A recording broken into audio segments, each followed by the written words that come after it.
The Benjamin Dixon Show is only possible with listener support.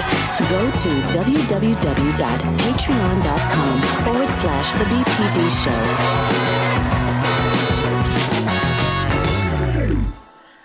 Today is Friday. It is March 18th, 2022. Thank you so much for joining us at the Benjamin Dixon Morning Show. We just got through listening to about 9 minutes of Arnold Schwarzenegger, who I am not a fan of, former governor, Republican governor of the state of California, who I am not a fan of. But I have to say this, that clip was worth the airtime. It was worth every minute, because he absolutely laid out the truth about what's happening in Ukraine. For those of you who may not have heard it, or you're just tuning in, at the top of the show, we play the full clip as provided by Attention, ATTN, the network that shared the video from Arnold Schwarzenegger, where he laid out his history, his ties with Russia, as well as condemning Vladimir Putin's war. We're going to discuss this today, along with everything else. There's so much happening. We're going to be joined by Pastor Anthony Galloway. He's going to be joining us very soon. We're going to be discussing several other issues. DJ Exclusive will be in a few. Rebecca Azor is with us today. Dr. Carl Mack and Georgia Fort are both out, but we will continue. And I believe we have Pastor Galloway of St. Mark AME. Thank you so much for joining us this morning, brother. It has been a while since we've seen each other. How goes the day? It's going all right. I'm actually joining you from Biloxi, Mississippi today. I'm here to officiate my grandfather's funeral this week, and a celebration and homegoing. But I'm good to be here, and I'm in good spirits. Wow, brother. So much in that one sentence. Our condolences for your loss. We send our condolences to your entire family in this time, and you officiating. I know it's going to be a homegoing celebration, brother. So we're going to be standing with you in spirit. Biloxi, Mississippi, beautiful town. I'm from Mississippi, and glad to have you with us this morning, despite everything that you're going through. So thank you again for joining us. I want to be here.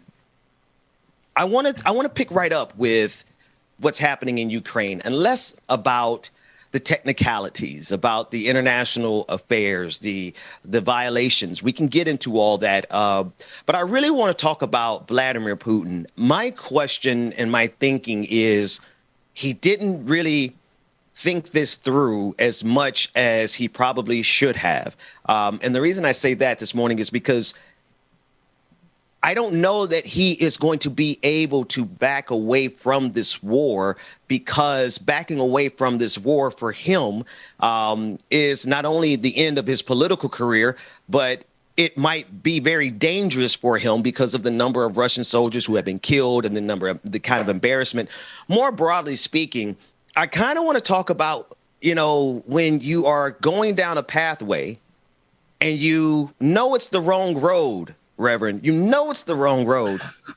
You didn't know before you got on the road, but you got on this pathway and it's the wrong road, but you become pot committed. How could a person who is traveling down the absolute worst path, which Vladimir Putin is on, and unfortunately, he's taken the entire world with him, but I fear we may be dealing with some interpersonal issues, because if he cannot make the conscious decision to accept that he made a wrong decision and end this war, I oftentimes see people double down and triple down on the negative. He knows he's wrong, but instead of turning around and going in the right direction, why do we double down on the bad direction? I like to, when you come around, I like to just throw us in the deep end. Let's go, Doc.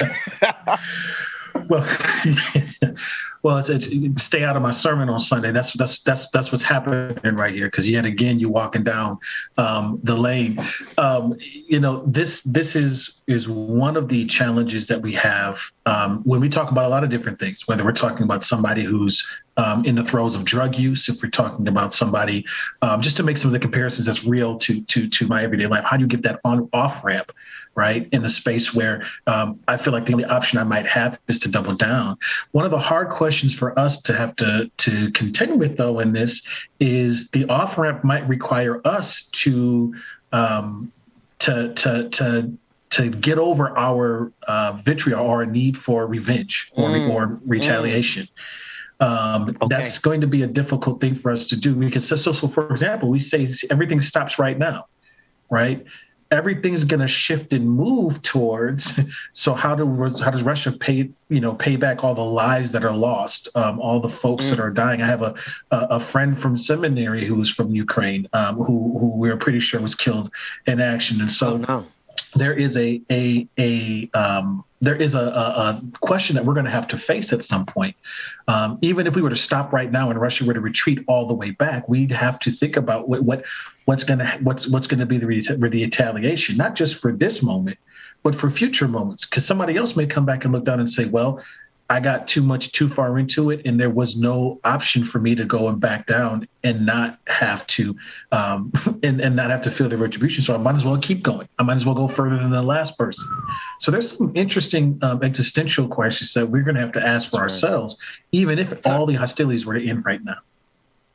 I love you, brother. I do, but I can't stand you sometimes because you have a real good way of flipping these questions right back to the person who asked them. Like, you're right.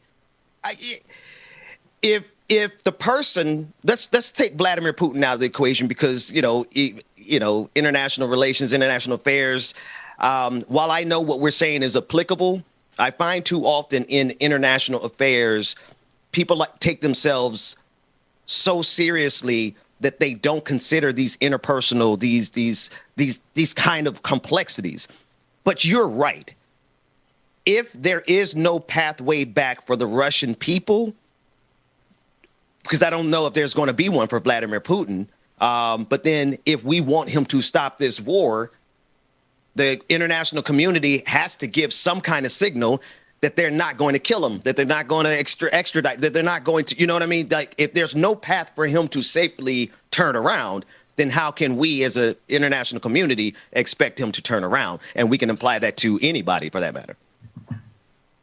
Well, and it's funny that you bring up the Russian people. I think this is going to be an important piece because there has to be, because I like to think about the future. I have to walk with the hope that get through this. So if that is true, then we also need to have a signal to the Russian people that should we get here, or not just the Russian people, but any nation who decides that they're just going to go and violate the sovereignty of another nation, that the people understand and can see that there is an off-ramp that they can press themselves, right? That this can be the action of an individual, and that there can be a place to go, right? There's an option that they can press that leader to take even before we get to this stage. Now, one of the things that I think is on everybody's mind is what this escalation means. We went through in the United States ourselves having a leader who we weren't sure wouldn't push some crazy buttons like this themselves. That's right. And there was a deep concern for us. Now the Russian people are experiencing a very similar thing for those who can get past the propaganda that's being given and fed. But there's also, as we think about this, there's also that thing that happens, again, to look back on ourselves, right? What is our after this moment stance going to be? And this is another moment that has put forward a whole bunch of hypocrisy, because Russia did this overtly with tanks in front of all the folks. Is there going to be a question then, if, depending on how this goes, that's going to start to question nations who do this in a quieter way, in a subtle way, in ways that aren't in front of all the cameras and is easily to connect the dots for? So there's going to be some very important conversations for all of us to have when we get through this moment.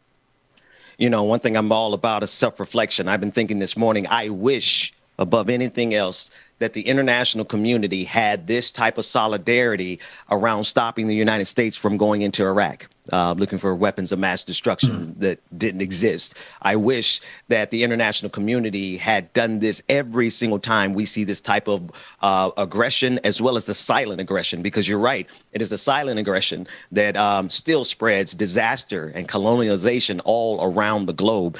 I want to turn our attention very briefly to James Whitney Hill, the 68-year-old American who was killed in Ukraine. He was living there. And according to the Washington Post, he was killed Thursday while trying to obtain food for himself, his partner, and other very ill patients at a regional hospital in the northern Ukrainian city of Cherniv. His sister is the one who reported this information. I'm looking at several stories of Americans who not only live there, but volunteers who are going over to support. It's the heartstrings that really, I mean, these types of stories are being repeated over and over and over again. Right. He was killed trying to help others. You have, situations where people are being killed and they can't escape. This is what happens when you have war. I don't know how an entire people absorb this type of trauma. And I'm talking about all of us, no particular nation, no particular nationality. But we are at a stage in human development where we are just absorbing massive amounts of the worst kinds of trauma, where the stories aren't just soldiers who are getting killed, which hurts me. I hate to hear that over 7,000 Russian soldiers have been killed. I hate to hear that. But now we're hearing elderly people being killed, some children. We're hearing some cases that make it even more difficult for us to walk back our anger towards the abuse that's being done towards us. How do you forgive an abuser? Well, first and foremost, this goes right back into that wheelhouse. The forgiveness is not about the other person. The forgiveness is about you, right? So I just want to make sure to get that through to folks out there. So the forgiveness part isn't the issue. I think the question that might be underpinning that is, how do you hold accountable, or how do you seek justice? Because justice doesn't, and forgiveness are different tracks, or different things that all are necessary and need to happen. So I think it's important for us to lean into that which is close to home as we seek to try to figure out how to deal with the empathy and then the injustice that is happening, right?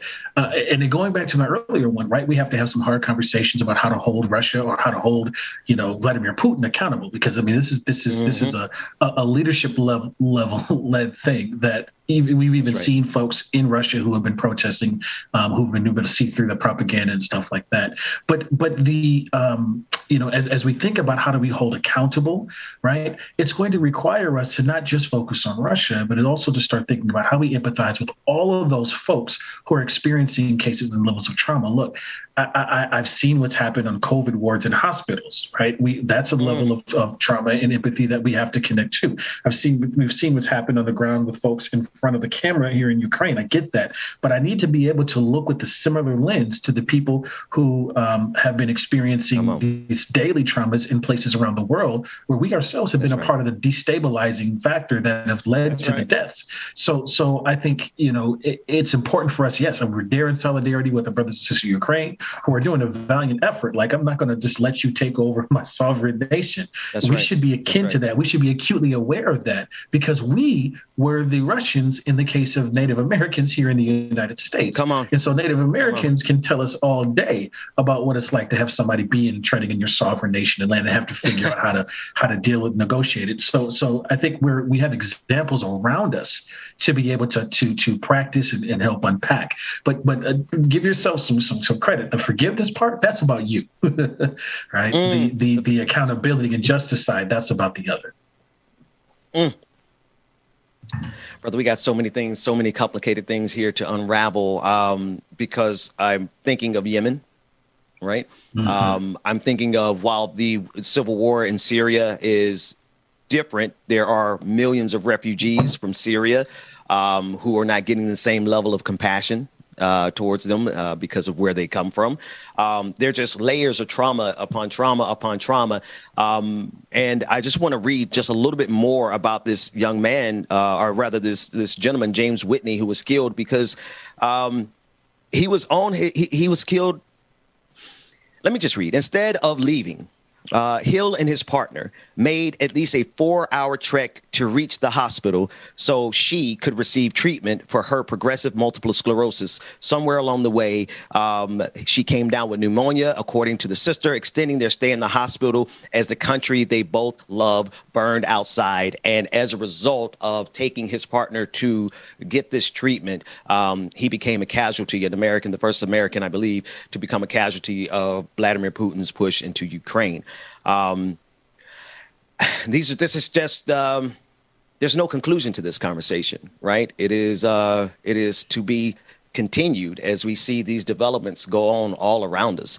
I want you to get the last thought on this because it is a very complicated thing. We do have to seek justice. Ukraine has to protect its borders, and we have to ask ourselves, what role do we play in helping bring this escalation down? I just want you to give a closing thought on that. Well, play the long game. I have to speak to the folks who are trying to make sense of this, because we all are, and we're seeing this just yet another example of us being willing to kill, and over what, right? I'm not a believer that statecraft is a reason enough to take the lives of other folks and endanger the lives of your own folks. And so I think, in the long game, one of the things that we have to think about as a global society is are we willing to do the work to make life precious, really precious, at all levels? And I mean at all levels, at every turn, at every stage, and have that be first and foremost. I think it's something that's going to be the central conversation going forward about can we be an international community without the death of folks. And I've said this about the killing of Black and Brown and Indigenous peoples here in the United States extrajudicially, but I want to extend this to here. I am tired of blood being the price for our consciousness in the United States. I'm tired of blood being the price for our consciousness internationally. And so, can we commit to doing something other than sacrificing blood as a sacrifice to altar? Last I checked, Jesus already was crucified and raised from the dead and freed us from our sins. I'm a Christian because I got to say it that way. So we've already done that. Why do we keep feeling the need to do that? Okay. I thought I was done. We are done with that particular conversation. But my next question to you, really, that's been my thought. At what point do we collectively, and I feel maybe this is an inflection point, and tell me if you are seeing some of the same things. I have to couch what I'm getting ready to say in the clear underpinnings of white supremacy that still remains on the international stage. We see it even in Ukraine. We see it in Russia. So that's the caveat. But at what point will we be satisfied? What point will the international community completely reject violence in that form? I feel like this moment that we're in is kind of a test of the book, The End of History and The Last Man. The author's name is escaping me right now, but he was essentially saying that this world order that we have is the culmination. This is the best that the international community can do. In other words, the system that we had before Vladimir Putin made his move was considered to be the apex of human progress. I feel like that's being tested really thoroughly right now by Vladimir Putin's push. I am encouraged by the holistic response from the international community, with the caveat of white supremacy, obviously. I want to ask you, what do you feel is happening in this overall conversation? Do you feel like Vladimir Putin is going to be able to make that shift into a new world order? Not so much about Vladimir Putin, but to say, is the international community strong enough to use every other means except for violence to stop someone who's willing to use violence? Because I think that is the inflection point in history if we've made it past that. What are your thoughts on that?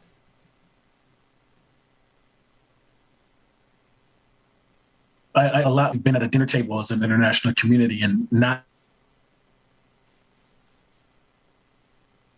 I think we are. Are we hard conversations for a long time and talk about the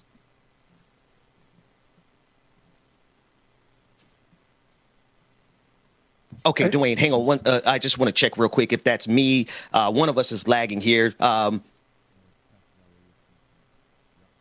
Okay. That's that Biloxi. That's love to Biloxi. We love you, Biloxi, but that's the Biloxi internet right now. Please continue, Pastor Galloway. Love you, Biloxi. Just to say that I think this is going to force us into a conversation we should have been having a long time. And it's the same thing, I think, that extends to even our own presidential election here in the United States. We are forcing ourselves to have some of the conversations we haven't been willing to have. And this is doing that for us.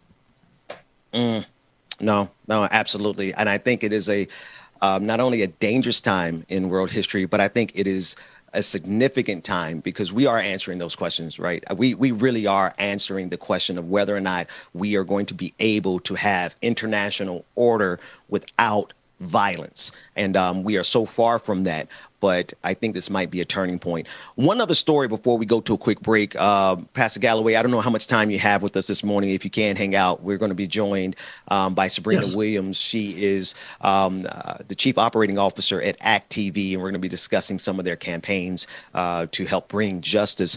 I want to shift our attention really quickly to one more detail before we go. Joe Biden is pleading with the private sector to help narrow the gender wage gap. Now, this is obviously in the backdrop of everything else that's going on. According to the Associated Press, Joe Biden is going directly to these corporations. He marked Equal Pay Day on Tuesday by spotlighting new steps aimed at closing the gender pay gap for federal workers and contractors. He urged private companies to do likewise. Biden signaled or signed the Equal Pay Day executive order that encourages but does not directly order the government to consider banning federal contractors from seeking information about job applicants' prior salary history. The Labor Department is also issued a directive aimed at strengthening federal contractors' obligations to audit payrolls to help guard against pay disparities based on gender, race, or ethnicity. The Associated Press went on to say, to give us this quote, "It is my hope that it sets an example for all private companies to follow as well," Biden said after signing the executive order. "Gender equality is not a women's issue alone. It benefits everybody." 2022, and we're still fighting for equal pay. When we discuss this in Like It or Not, I'm sure Rebecca is going to remind us of when she and I worked together for another media company. And it wasn't until she and I developed a rapport and were able to sit down and compare notes and trusted each other enough, because we had just met, but we trusted each other enough to talk about pay. And then we saw the disparity in the pay right there with a team of 5 people. The disparity was right there based on gender. What are your thoughts about President Biden's move? Because it's not a direct order, right? It seems as though he had the capacity to make this order, but he went just short of that. What are your thoughts? Well, this is yet another area where, when we put the disparities in the context, we see something very important. This gap exists at all income levels. This gap exists in all sectors, according to the Department of Labor's own site. We in my own denominational space in the African Methodist Episcopal Church, I love the fact that we have women in leadership, women bishops, women pastors, all of that, and yet we still see some similar things that follow those pieces. And so I think this has to be a force for order.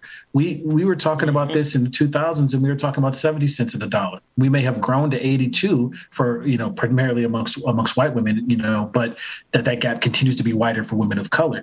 And so we've got to attack this with a little bit more force than, not a little bit, a lot more force than we are willing to do here.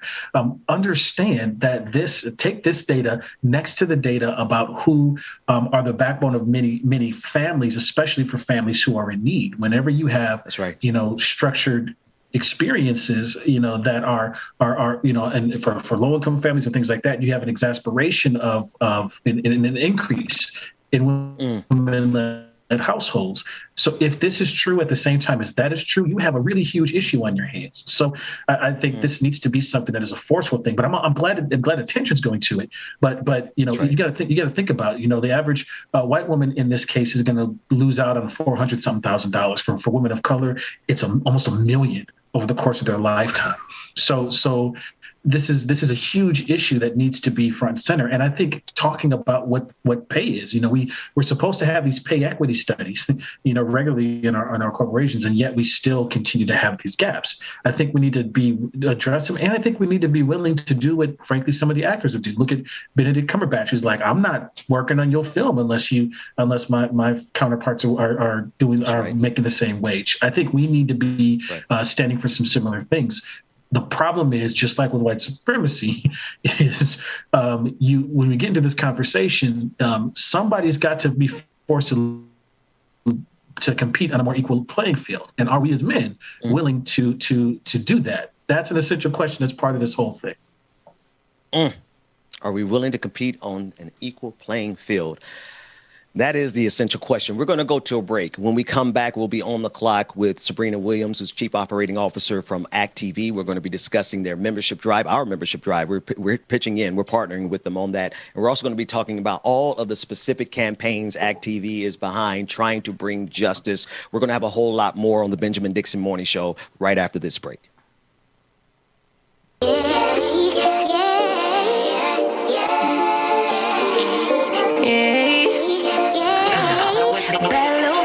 She wanna know me, I stay low-key, all gas, no brakes, baby, let them hoes sleep. Body on 10, make your girl OD. I get in my way, never out of my lane. Feel like you the one and I'm on one. So what it's gonna be? Baby, squad up, we finna go deep. Riding on a team, got what you need. Baby, won't you keep me company? Give me something to do when I get lonely. I got something for you when we get home. If you let me put it down, when I hit the town, you should slide on me. Good morning, people. Y'all know who it is. Y'all know the voice. Y'all know the sound. James Brother Williams is getting the DJ exclusive. That's right on time, Dwayne. Right when my dang gonna slide. That was perfect, dude. I know it's all good. That's my dog back there, boy. I swear it is. Good morning, everybody. Good morning. Welcome again to the Benjamin Dixon Morning Show, y'all. We are on the clock currently. Y'all make sure y'all stay tuned. We got more coming next. Good morning, everybody. Happy Friday. Lately, can't nobody do it like I can. Daily, baddest in the land. Body turn your nigga to a fan. I made it where I'm at on my own. Had a couple blocks in the road, but I get to the bag on the loan. I be counting stacks while they grow. Yeah, you know me, baby. Won't you keep me company? Give me some. Good morning, everybody. Good morning, Laura. Good morning, Ron, Mary C, Amber Layla, Environmental Coffee House, Truth is Dragon. Good morning, Miss Nuru, Dragon Daddy. What's going on? Bryce Blackwell. Deb, what's going on? Roller Dragon, Jan, Roller Dragon. I'm glad to see that blue by your name, man. I appreciate that. Alicia, good morning to you. Shout out brother Tiger in the chat room too. Iris Jones, good morning. Boondock Dragon. Good morning, everybody.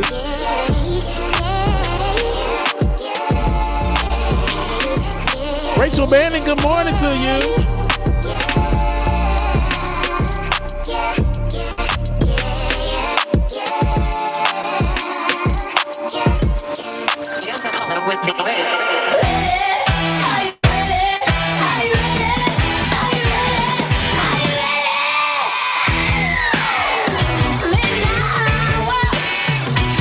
Good morning.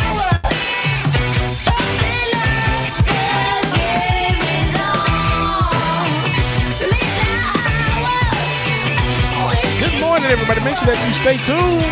Ism Onassis. I love it. Melanie Dennis, good morning. Melanie Chuck is handling some stuff right now. I've been in touch with him. Chuck is doing good. He said he shall be back soon.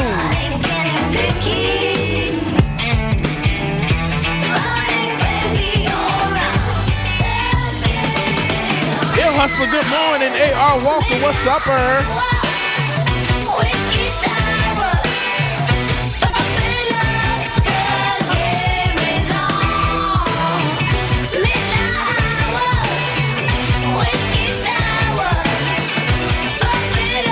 Roller Dragon, it is definitely needed. That been going crazy the past week or so.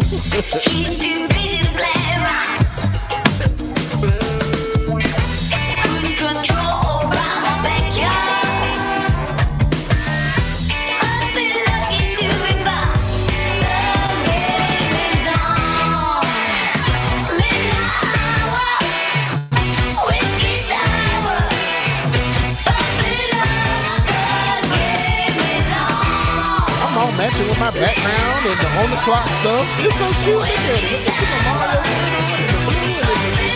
Come on, Q. Good morning, Infinite Content. What's going on?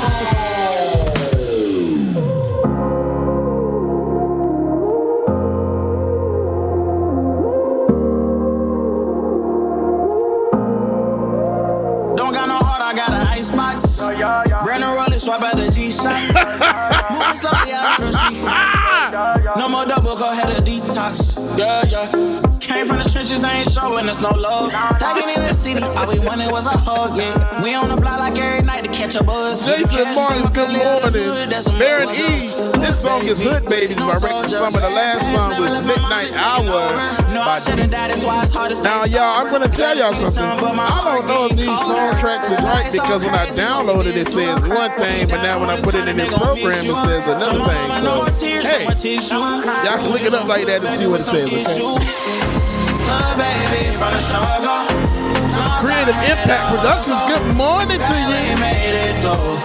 I'm just glad we made it through. Baby, from the struggle. Long time had to hustle. I'm glad we made it through. I'm just glad we made it through. All right, y'all. Y'all know what time it is. And like I said earlier, we are now on the clock. So welcome back to the screen. My brother from another mother, Benjamin B. Dixon. I was about to call him something else. Picking up when you calling. And on purpose, I hate the fact when you talking.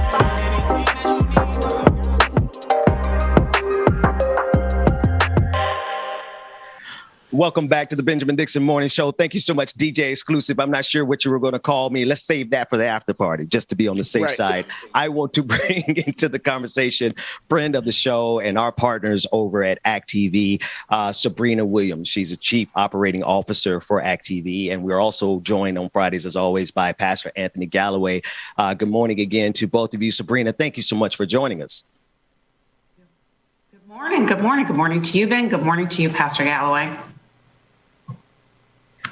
So I want to jump right in to our partnership with ACT TV because we've had an opportunity to share with you all for some time now. We've been partnering for about 6 months, give or take. I lose track of time.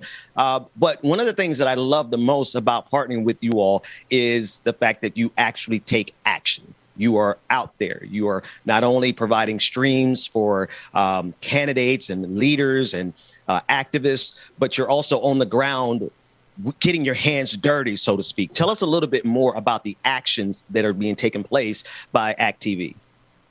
Yeah, talk about getting your hands dirty. So I'm here today to talk about the ACT TV membership program.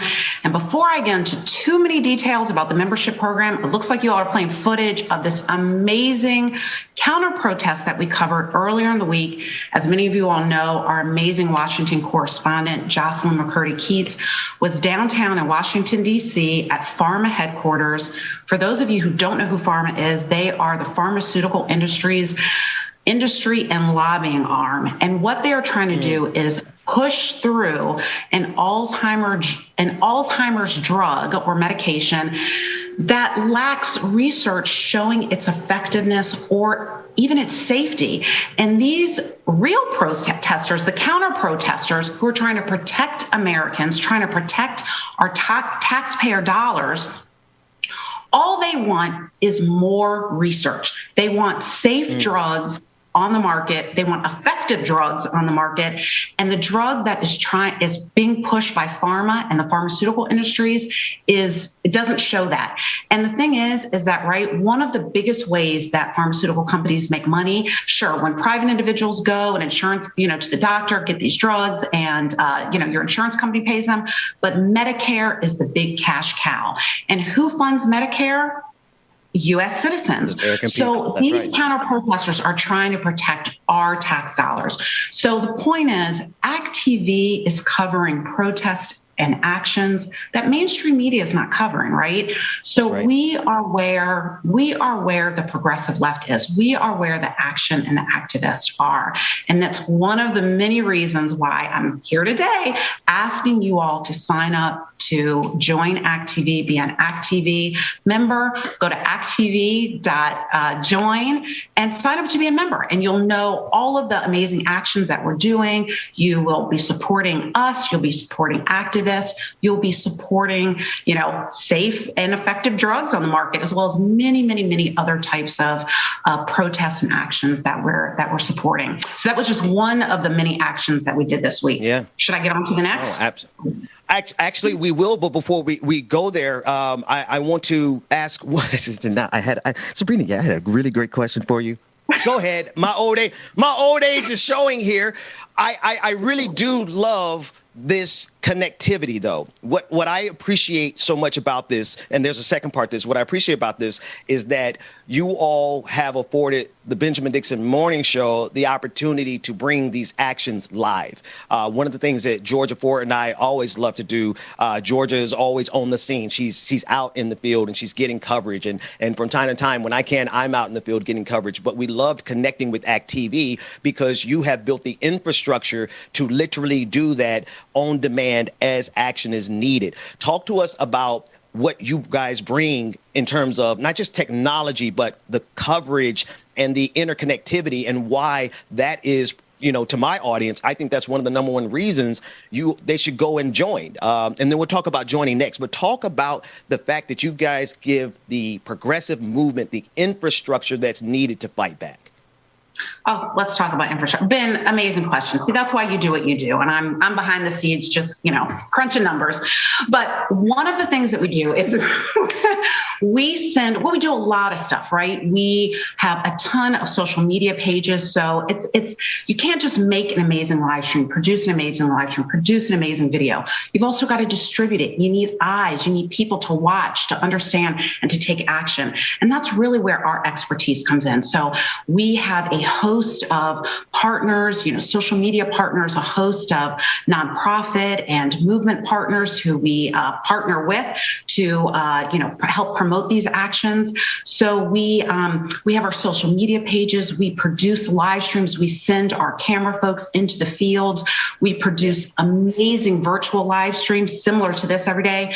And talk about our internal lineup of shows. I mean, we have the Ben Dixon. We partner with the Ben Dixon Morning Show. We partner with Black Power Magic Hour. We have Act Now with Juliana Furlano. We have Solidarity Live. We have Care Talk with Laura Packard. So we have our own internal shows that are dedicated to, again, important messages. And many times, just like on this show, right, there's a recap of the important events that ACT TV and its partners have done during the week. So that's the type of infrastructure that we bring. But let's face it, it's not free. So we urge you to sign up. We need support, right? We urge you to sign up to be a member. Go to act.tv/join. And once you do that, consider being a patron. A patron, obviously, is someone who donates. That can be a one-time donation. That can be a recurring donation of $5, $20, $50, $100, whatever you can give. And every single dollar of that donation goes to support ACT TV, sending camera folks to the field, producing these virtual live streams, all with the point of implementing progressive actions, progressive values, getting laws passed that benefit all American citizens, supporting activists, making sure that people are aware and educated of really important issues, whether it's, pay equity, whether it's climate change, whether it's, indigenous people's rights or those rights that are being violated, whether it's racial justice, reproductive justice, on and on and on, upcoming elections that are super important. So ACT TV is where all of these important, movements and rallies and protests are happening, but we do need your support. Pastor Galloway, I want you to get in there, but one question distinction, because I think the audience should know this. When you say become a member, go to act.tv/join. This is simply, the first step is giving them your email address so that you can be aware of what's going on, right? So the first thing we want you to do is go and join the mailing list, and that's how you become a member, and that's how you'll get all the notifications of the actions, the streams, et cetera, and then you have the opportunity to make the decision if you want to become a contributing, paying patron. Is that correct, Sabrina? That is correct. Awesome. Pastor Galloway. and storms are rolling in here in Biloxi, so I apologize for my connection in advance. But one of the things that I think is really important is as you join and become a member and you get information and you start to support this. I mean, it's very similar to how in many ways in which local media or people supported media is able to cut through some of the things. We don't have the strings attached that other folks have in their own special interests. And so this is exciting for me, way to join in a way that can be on the ground. And I've been right there with Georgia when she's broken news stories that other folks just weren't covering. So I really appreciate that. I guess one of my wonderings is when you join, what are some of the things that you're able to do as a result of expanding the number of people who are being able to put their money and have representation of the kind of nuance that we actually need? Absolutely. Every dollar that's donated to ACT TV goes to support our internal programming, shows like the Ben Dixon Morning Show, Act Now, Juliana Furlano, Care Talk with Laura Packard, Black Power Magic Hour, and several other internal shows. Our shows are on a number of OTT channels like Roku and Apple and Apple TV. I don't know the OTT channels. I'm sorry about that. You can go to our website though and find out. You can go to our website though and find out. I've got to join. It's a lot of them. It's a lot of them. But again, we send camera folks into the field. Jocelyn and one of our camera folks, Will, they're probably in D.C. at the White House in front of Congress, the Supreme Court, at least once a week on average. I think they were downtown at the Capitol on your show on, I believe, yesterday or Wednesday. And we send them into the field. We have a team of producers that work from their home studios that are producing these virtual live streams, or even obviously live streams out in the field.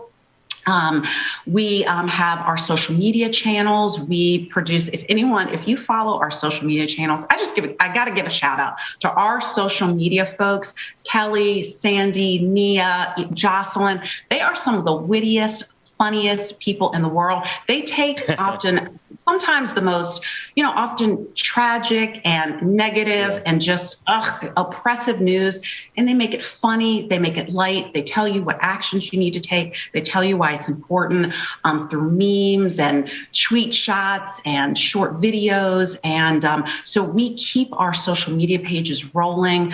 We create videos.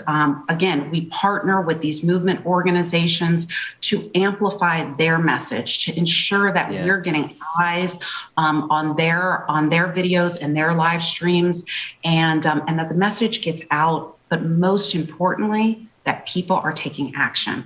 And that's that's my ask today. Take action. Sign up to be a member. Sign up to be a patron. All you have to do, it's a few clicks of your mouse and a few clicks of, do people even use mice anymore? Maybe a mouse anymore. Maybe it's the touchpad on your laptop. The touchpad. Go to ACT.TV, right? Or on your phone. Go to ACT.TV/join and sign up to be a member. And if you have a few extra dollars, sign up to be a patron and donate. It's that simple. Absolutely. So that's act.tv/join. You give them your email address. You join become a member by giving them your email address. I want to make that distinction because, we do need you to make financial contributions. But first and foremost, get connected, join the network, become a member, give them your email address so you know what's going on. Sabrina, with the time we have left, I want to go to the live stream actions that taken place just this past week. You all were connected with the coastal gasoline pipeline protest. Just tell us about literally what the average week looks like. And we have some of those clips when you're ready. Yeah, can I just tell you, we were so honored to work with Mark Ruffalo, the indigenous protesters and indigenous leaders who were guests on the show, and others who are basically making a statement saying that RBC, which is a bank to the stars, a bank that is prolific in Hollywood, that many stars and producers and folks put their money in. They are financing the Coastal GasLink pipeline, which is violating the sovereign rights of Indigenous folks in Canada. It is violating their rights. There have been illegal arrests and detainments. It could potentially, pollute their water. And Mark Ruffalo and these Indigenous leaders and many of us, including ACT TV and the activists that support us, are saying, RBC, stop funding them, stop financing them. This has got to stop.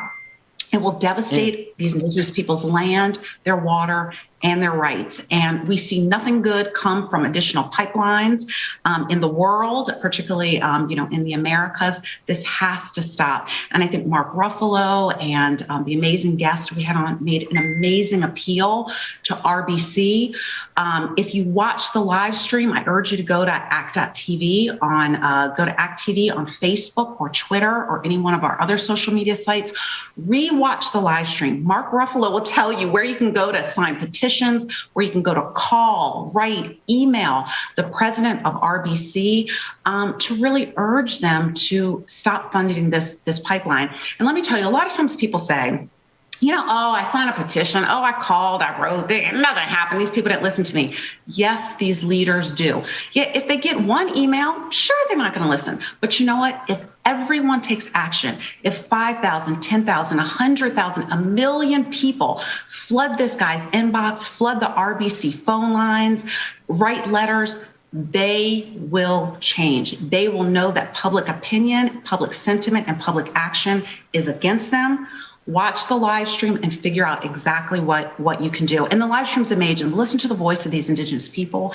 This pipeline could be in your backyard, right? They're doing it to Indigenous people because they've historically been oppressed. They're a vulnerable group.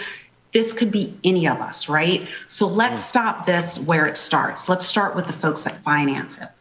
So that was our RBC action. That was exciting. And again, we were honored to be a part of that. And then that's also this week, you guys partnered with Vote Latino. The president, Maria Teresa Kumar, spoke with Senate Majority Leader Chuck Schumer. Tell us more about that. Oh my God, Ben, you're just bringing up all the amazing stuff that we do. We're once again honored to work with Voto Latino and their president, Maria Teresa Kumar, and Senate Majority Leader Chuck Schumer to, let's face it, something that impacts all of us. I don't care what your lineage or ethnicity is. Let's cancel student debt, all right? Student debt impacts your ability to be able to build generational wealth, often to be able to afford a house, get loans. And at the end of the day, we're really talking about economic justice here, right? So Voto Latino and Senate Majority Leader Chuck Schumer, we're discussing the importance of canceling student debt, its impact specifically on the Latino community. Ultimately, we need to be urging President Biden and his administration to take action to cancel student debt, provide economic relief to Americans who need it most. That's Black and brown people, right? Because student debt, we tend to take on more student debt than anyone else. It impacts us, not just for those first 3-5 years when we get out of school. For a lifetime, it impacts our children. Like I said, it impacts us being able to build generational wealth. It often impacts the type of jobs we can take, the types of homes we can afford, the types of businesses we may or may not be able to start or get loans for. We need to cancel not just public debt, public loans, but also private loans, which tend to be even more predatory and worse for brown and Latino people. So again, like Chuck Schumer says in the live stream that we produce, again, go to ACT TV, rewatch the live stream on Twitter, on Facebook, any of our channels. He urges us to call, write, and email who? The White House. Write President Biden directly and tell him what you want. And what do we want? We want to cancel student debt for everyone. This will benefit everyone. Even if you don't have student debt, it benefits the American economy for everyone. Well, I've got plenty, so I'm going to send about 5 or 6 letters myself. I encourage every single one of our listeners to do the same. But the first place that you can start is by going to act.tv/join, where you could become a member for free. Give them your email address. Trust them because I trust them. I've been working with them. You know me. If I put somebody on my show, that means I really trust them. Send them your email address, and then they will convince you why you should become a paying patron. Sabrina Williams, Chief Operating Officer of ACT TV. Thank you so much for joining us this morning, sister. Thank you. Thanks for having me on. The pleasure is certainly ours. Pastor Galloway, I want to thank you also, sir. Fridays are not the same without you. Definitely excited to have you back in the loop. Obviously, sending condolences your way. I had the, I'm about to make a confession here in real time, and I want you to get the last word before we go. I had the unfortunate privilege of preaching the eulogy for my father. And, you know, it is an honor, even if it's a difficult honor, because those are the people in your life who literally shaped you into who you are. And then to be able to stand in that moment to help make a celebration out of a painful moment. I still appreciate that unfortunate privilege. And so, man, Godspeed to you, and want to encourage you on this weekend as you lead your family through this time of bereavement. I appreciate that. You know, it's multiple generations, and it's also interesting to hear that you're from Mississippi, because I'm finding that I'm related to everybody in Mississippi. So we need to pull out the family roles and figure that out. Compare some notes here now. But here's the power of this celebration of life, is that my grandfather is the one who got me started on my journey of understanding our own history. At one point in Mississippi, Black folks outnumbered whites 18-1. Which is why the roots of the policies and the brutality had to be what it was, because how do you keep a population that outnumbers you 18-1 under, so he got me down that road to understand that, as we talked about cities like Mound Bayou in Tylertown and all these other places. So this is kind of a full circle moment. Yeah, man. Shout out to Tylertown. Man, how many times have I passed through that city going over to Louisiana? Man, we're certainly going to compare notes. I want to wish you safe travels everywhere that you go. Please tell everyone how they can get up with you until they see you again next week. You can get up to me by supporting Georgia Fort, who I contend is not Batwoman. I would say Misty Knight would be a better character archetype for her. But anyway, you can support the work of Georgia Fort and Black women journalists on the ground everywhere who are helping to keep the story straight. Yeah, absolutely. Pastor Anthony Galloway, man, we love you, brother. Safe travels. We'll see you next time.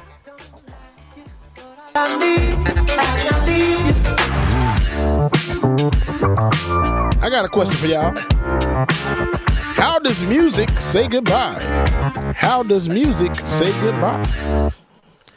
Audios. Get it? Audios. AUDIOS. No? Okay, cool.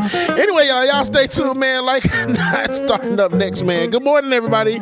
Y'all make sure y'all stay tuned. I've been doing shows. Now we ain't steak. Remember sleeping Frankie Graham Jr. You know what? Vietnam has always been a place I wanted to go. Vietnam and Tibet. Thailand.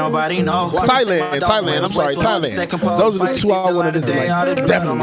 Outside every day. Green light, it's time to go. I don't want to live life fast or die too young.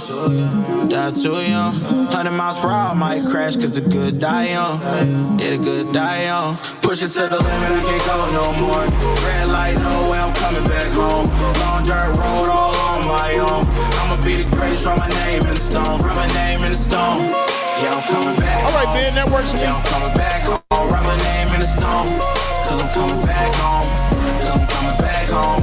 Where I left because I know my people. Right, Trevor. Diamond in the rough, I don't know what it is they see in me. Go down as a Frankie Graham, how was Vietnam? Rebecca P, good morning. Told me I should leave. Haven't seen you in a while. You know who I feel like I haven't seen in like 2 weeks? And maybe it hadn't been that long. But Nat, I know you somewhere out there. Good morning, Nat. 100 miles per hour might crash, cause good die young. But here I come. Push it to the limit, I can't go no more. Red light, no way, I'm coming back home. Long dirt road, all on my own. I'ma be the greatest, write my name in the stone. Write my name in the stone. Yeah, I'm coming back home. Yeah, I'm coming back home. Write my name in the stone. Cause I'm coming back Really, home. Shoot the Dragon? Shoot the Dragon says, joke. How do you get a pig to a hospital? In a ambulance. Y'all welcome back to the screen, my brother from another mother, Benjamin P. Dixon.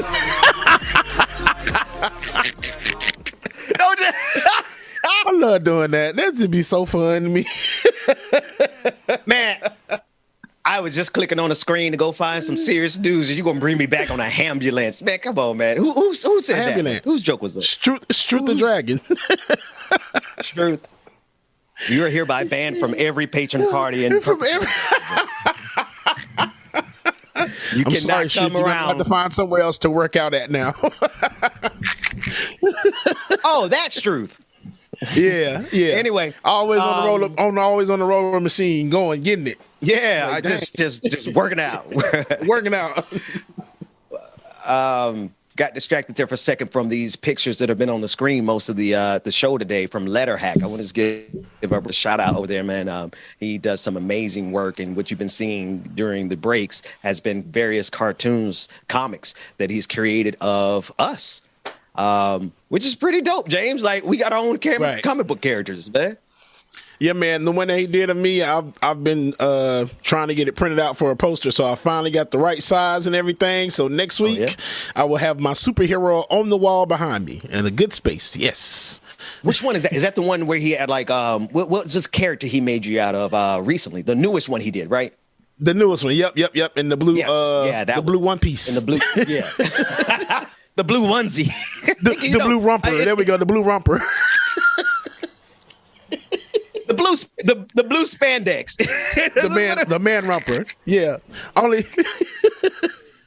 Do you have the picture, Bubba? Do you have the picture, Dwayne? I don't have that picture, but don't put that poster up behind you in no romper. We don't need to see that. I'm gonna keep the whole romper, Dwayne. I'm gonna keep you off the screen the whole time until you take that poster down. But no. Don't get me wrong.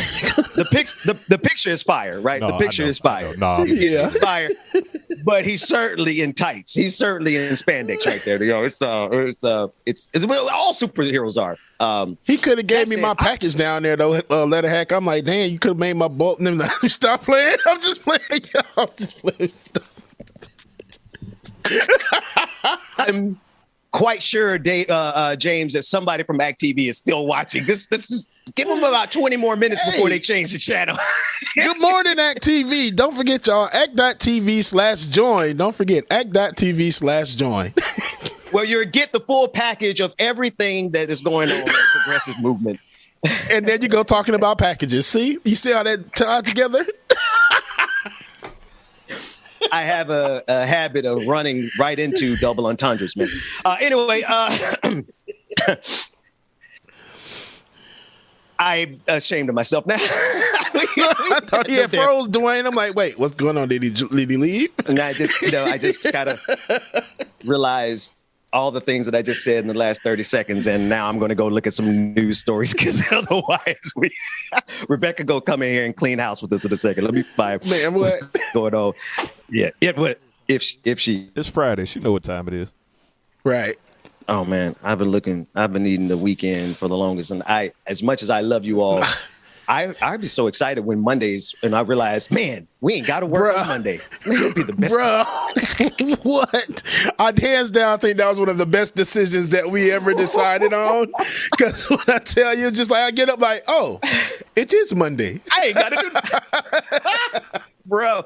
And I love this work. Don't get me wrong. I don't want anybody to mistake me. I love what we do here. It is fun. I didn't realize we've been doing it so long. We're going to be pushing 2 years doing this pretty soon. But man, Mondays, and this is why I firmly believe that the work week should just be 4 days. We should not be working 5 days a week, man. It's just not that God did not make people to work 7 days a week, you know. But anyway, I digress. His ghetto. His ghetto is saying. How is working ghetto, James? Man, what? Adulting is ghetto. The hell you talking about? Woo. Now, there you go. Being a grown Mom and adult. Daddy, y'all didn't tell us about this. I mean, I saw it firsthand, but God damn it, y'all didn't tell me about all of this now. Bruh. Dang. In not so other news, did you see the beef between D.L. Hewley and Kanye West and Trevor Noah? My gosh, today. Dude, Trevor Noah got in there. Trevor Noah got Kanye suspended on Instagram for a whole day. Trevor Noah did that. So yeah. And then, of course, D.L. Hewley is all over Twitter just reading Kanye for filth, because Kanye. So anyway, for people who don't have the background, let me just give you a little brief background. Kanye West, obviously, in this whole thing with his ex-wife Kim Kardashian, and he is harassing her. I don't care what anybody say. This is high-level harassment. This is harassment at the highest levels because, you know, he got more money than most people could ever imagine. And Kim Kardashian, she has a lot of money, but she can't even stop him. So it is harassment. D.L. Hughley, the comedian, for those of you who may not know him, look him up. You should know him. The Kings of Comedy alone. He called him out. And Kanye threatened D.L. Hughley. So you have one black man who says, hey, Kanye, you know, maybe he didn't say it so nicely. I get it. But D.L. Hughley was like, dude, chill. And Kanye, you know, tore into him like he tore into Pete Davidson. And it just got real ugly real fast. But yeah, man, Kanye beefing with everybody. Charlamagne the God, he's beefing with Charlamagne the God over this. Like, all right, Kanye. Called him a broke boy because he ain't got $1 billion yet.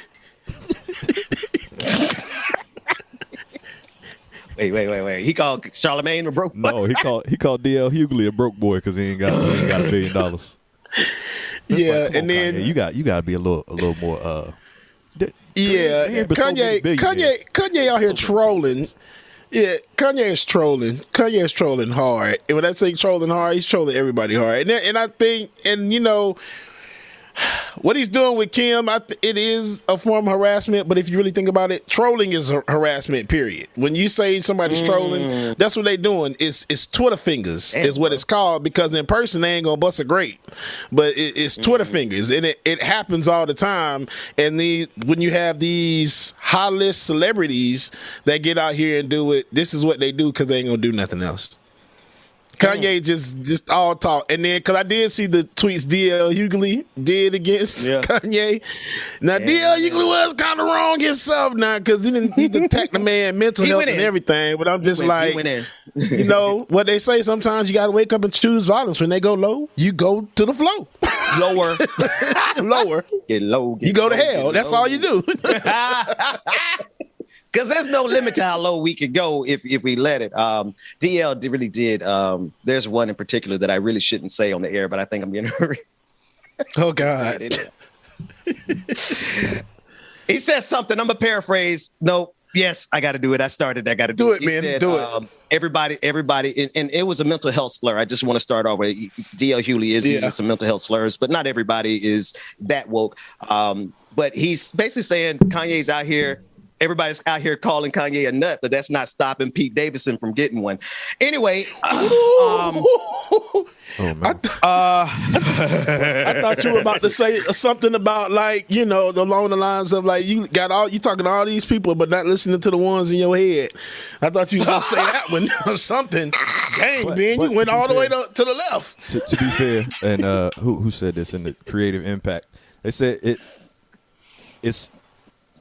Ain't no such thing as bad publicity sometimes. You know what I mean? So, because all people been doing is talking about Kanye for the last month, longer than that.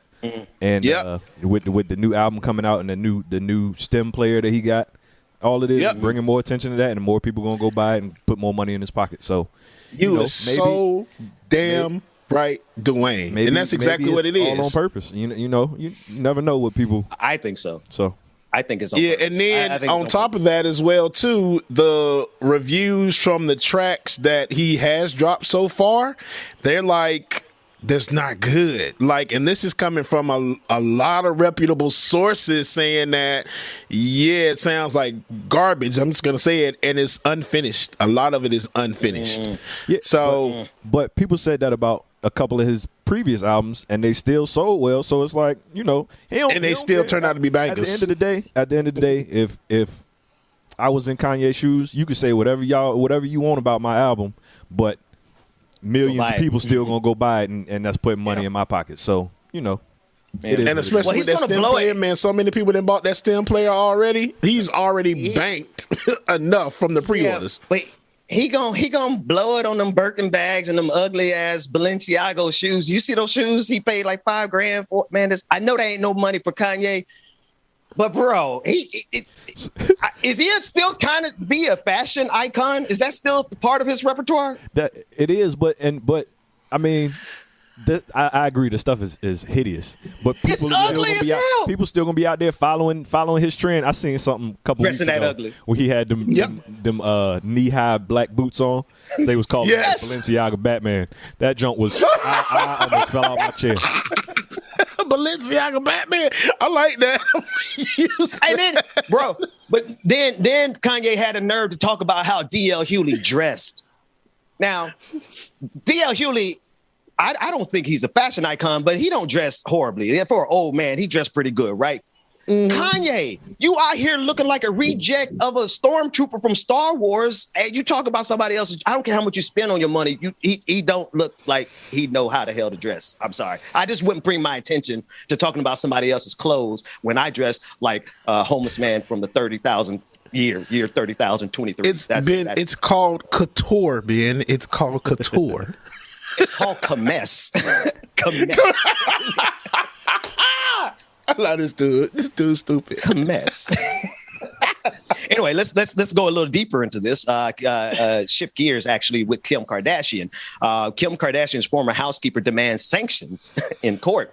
This is according to Pop Crave on Twitter. Andrew Ramirez, along with 6 other ex-members of Kim Kardashian's housekeeper maintenance crew, filed a lawsuit accusing Kim of failing to pay them overtime, not properly reimbursing them for expenses, and screwing them out of meal breaks. Now, this is the same Kim Kardashian who earlier last week said that everybody needs to just get off their effing butts and get to work. But if you get to work for Kim, you might not get paid. At least that's what this accusation is saying, James. Wow. Part of me believes it. The other part of me is like, that house is so big, I'm sure she has a house manager that probably runs all of that stuff. Because I've seen a lot of episodes of Keeping Up with the Kardashians, and she has like a lot of assistants and people that's working with her. So I'm sure somebody's running that house that probably is like reports to her and tells her certain stuff, and they just like, I don't care, handle it. I don't care. Kim told them workers to get up off their butts and go work, but I ain't paying you. But I ain't paying you nothing. Oh my gosh. I have to pay you? But I'm Kim Kardashian. Oh my God. You know, like for free? Courtney. Why you got to put the emphasis on that? Storm? They are so damn, like, if you sit there and watch them, they're freaking hilarious because it's just like, y'all are so damn stupid. It's funny. Oh my God. It is. All right, I got a couple of more. We talked about this a little bit yesterday, but I didn't see the article until now, and now I'm a little scared, James, because Netflix will start charging users for sharing subscriptions outside of their household. See, at first I thought Netflix was going to get slick and contact the people who are using my passwords and tell them they have to pay. But that's not what Netflix is getting ready to do. Netflix is getting ready to charge me for every 300 people I got out there using my passwords. I just like to let everybody know, if you got a Ben Dixon password to Netflix, I'm canceling that because I ain't paying for you. It was good while it lasted, James, but they coming after me, bro. They coming hard. Did they say how much they're supposed to be charging? You might be in trouble too. Let me read a little bit. This is from people.com. I've been sharing passwords before they even had the internet service, man. I just been giving out my password like, oh, Netflix? Oh, okay, here you go. And then finally, Netflix is making an effort to curb password sharing with new features being launched and tested in parts of Central and South America. Oh, okay. I'm okay for a little bit. For a couple weeks. On Wednesday, the company announced on its site that it has been working on ways to enable members who share their Netflix accounts outside of their household to do so easily and securely while also paying a bit more. Under the heading, Paying to Share Netflix Outside of Your Household, the release stated that features like separate profiles and multiple streams in our standard and premium plans have created some confusion, and now as a result, accounts are being shared between households. That's not why we share that. That's not why I share. Definitely not why we share passwords. And ain't nobody confused about the sharing. I shared my password because I didn't want y'all to get any more money. Just straight up, dead ass. As a result, accounts are being shared between the household, impacting our ability to invest in great new TV and films outside for our members. you guys don't have any. I don't know. I don't think they have enough great new films for me to pay extra money than I'm already paying. I mean, they have some really good shows. It depends. Netflix is like, I won't say it's a hit or miss, but they have a lot of content. They have a lot of good content. I will say that. There's a lot of it. And they have some very good movies. But what it is now is that they're trying to compete with, when the pandemic happened, a lot of focus shifted. A lot of people stopped making movies to put in these movie theaters now. So they lost that money. So now what it is, okay, let's get all these people to start acting in these movies and let's put them on Netflix. This way, if we increase our prices, we can pay for all of this stuff. That's all that is. And I think it even goes back a little further to when Disney and those other kind of streaming platforms started pulling their content from Netflix and putting it on their own platform. So now, like, Disney Plus has their own, Peacock with all the CBS programming. Was it NBC? With all the NBC program, everybody has a streaming platform now. So in the last 4 or 5 years, Netflix just started throwing buku bucks at trying to produce their own content, but people weren't receiving it the same way as some of the other content that's been coming out and some of the other favorite kind of stuff that's been coming out. And then all of the other platforms are doing the same. Like Apple TV, Apple is paying big time stars. Like, they have shows and movies on Apple that with big name people. They got good content. Other people are producing their own content. So they just trying to catch back up and recoup some of that money they've been losing to the other platforms. That makes sense. And I that's want to definitely make what a it correction is. because go ahead, James. Oh, no, I was going to say that's definitely what it is. And especially because Disney just pulled all of the Marvel shows from Netflix. Makes me so mad. Excuse me, and put them on Disney Plus. Yep. So it's just like that was like one of the main reasons I even started Netflix at first, was because of the Marvel shows. And then, of course, there are some other things on there. But, yeah, that's what it is. Dwayne, I heard you mention Peacock. I'm thinking now about the new series Bel Air, which is causing. You gotta have. First of all, have y'all seen any of it yet? Yes, it's very good. Very good. It's very good. Very good. Like I really love how they remade it to where it's still still have that bit of comedy in there, but it's more of a drama now. But the guy that plays Will Smith, my God, today is it good? It's like, sometimes it's like, damn. It seems like he just got ripped that right from him, but it's damn good. It is good. It's really worth the watch.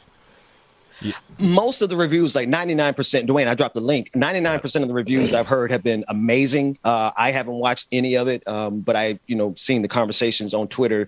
A lot of people see, well, not a lot. There's a small percentage of people who see this new version of Fresh Prince and take issue with it because it's not the happy-go-lucky family. And then there's a couple of tweets here, an argument talking about how the issues that they face in this series makes the family not like. It was instead of the happy-go-lucky comedy family with the Fresh Prince of Bel Air, they're saying now you have this drama that is making black families not look as good. This was a big enough conversation on Twitter for me to ask y'all about it. I haven't seen it. So what are your thoughts? I saw that kind of debate going back and forth on Twitter and a couple on Facebook as well.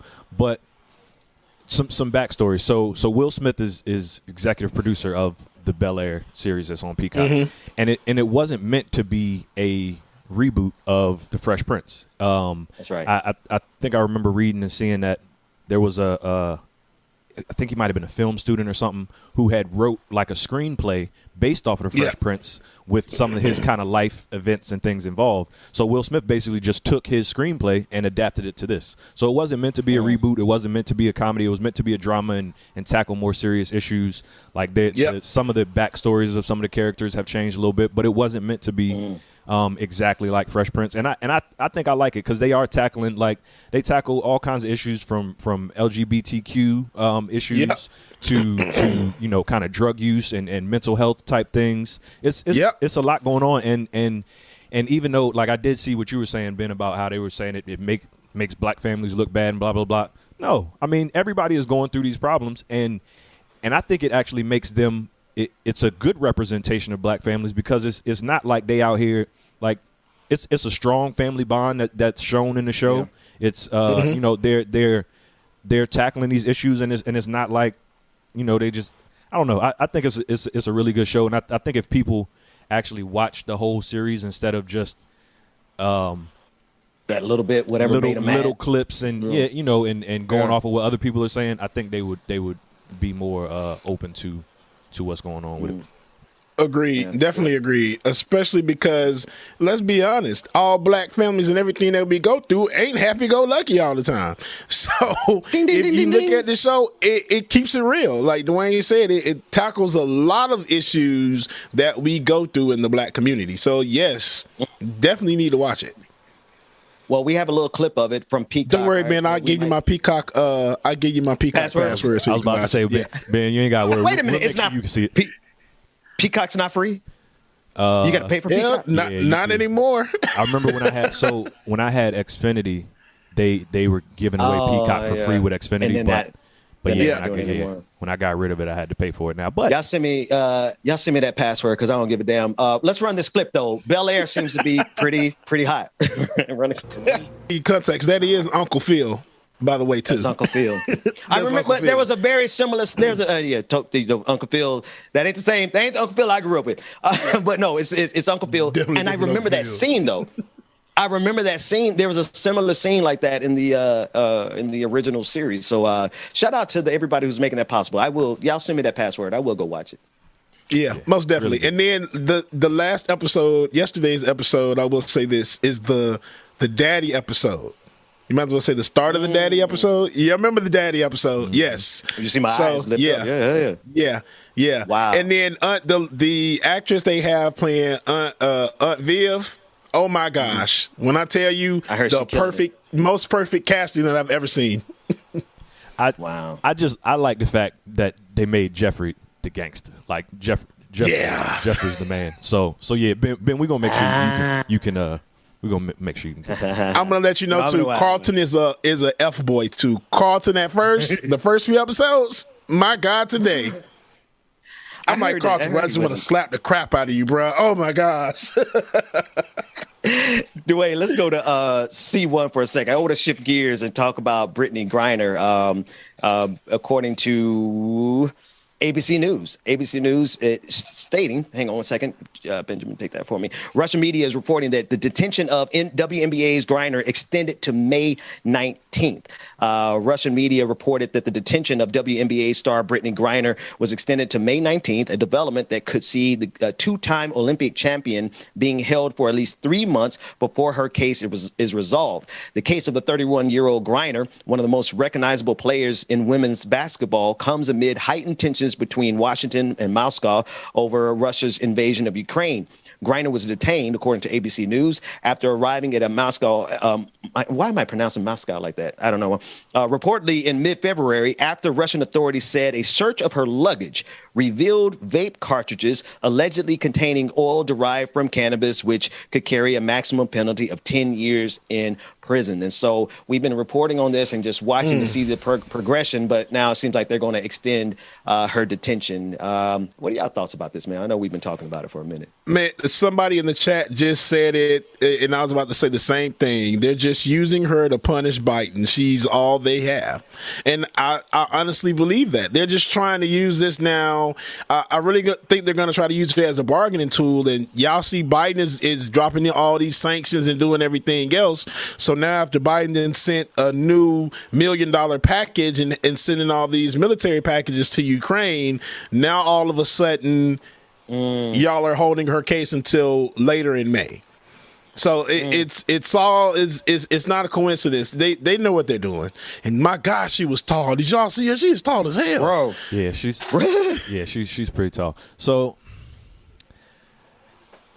I definitely feel for her, you know, being over there. There's a lot of the issue goes deeper than just like her being arrested and being held over there, because it kind of leads back to like, why was she even over there in the first place? And she's over there because WNBA players ain't making no money. Like there's, you know what I mean? So it goes deeper. But at the same time, I kind of feel like the Russians kind of is one of those situations where it's like, oh, they think they got this they think they got the big joker in their pocket, but in reality, it's like, nah, you got the three of clubs over there, because they've shown. I mean, the United States has shown, and no disrespect to Brittany Griner, but thank you for that. They have shown. We've shown the actions of people have shown that they don't really care about the WNBA. It's not. They don't have the trump card they thought they had. You know what I mean? They don't have the bargaining tool that they thought they had. If I could just add in.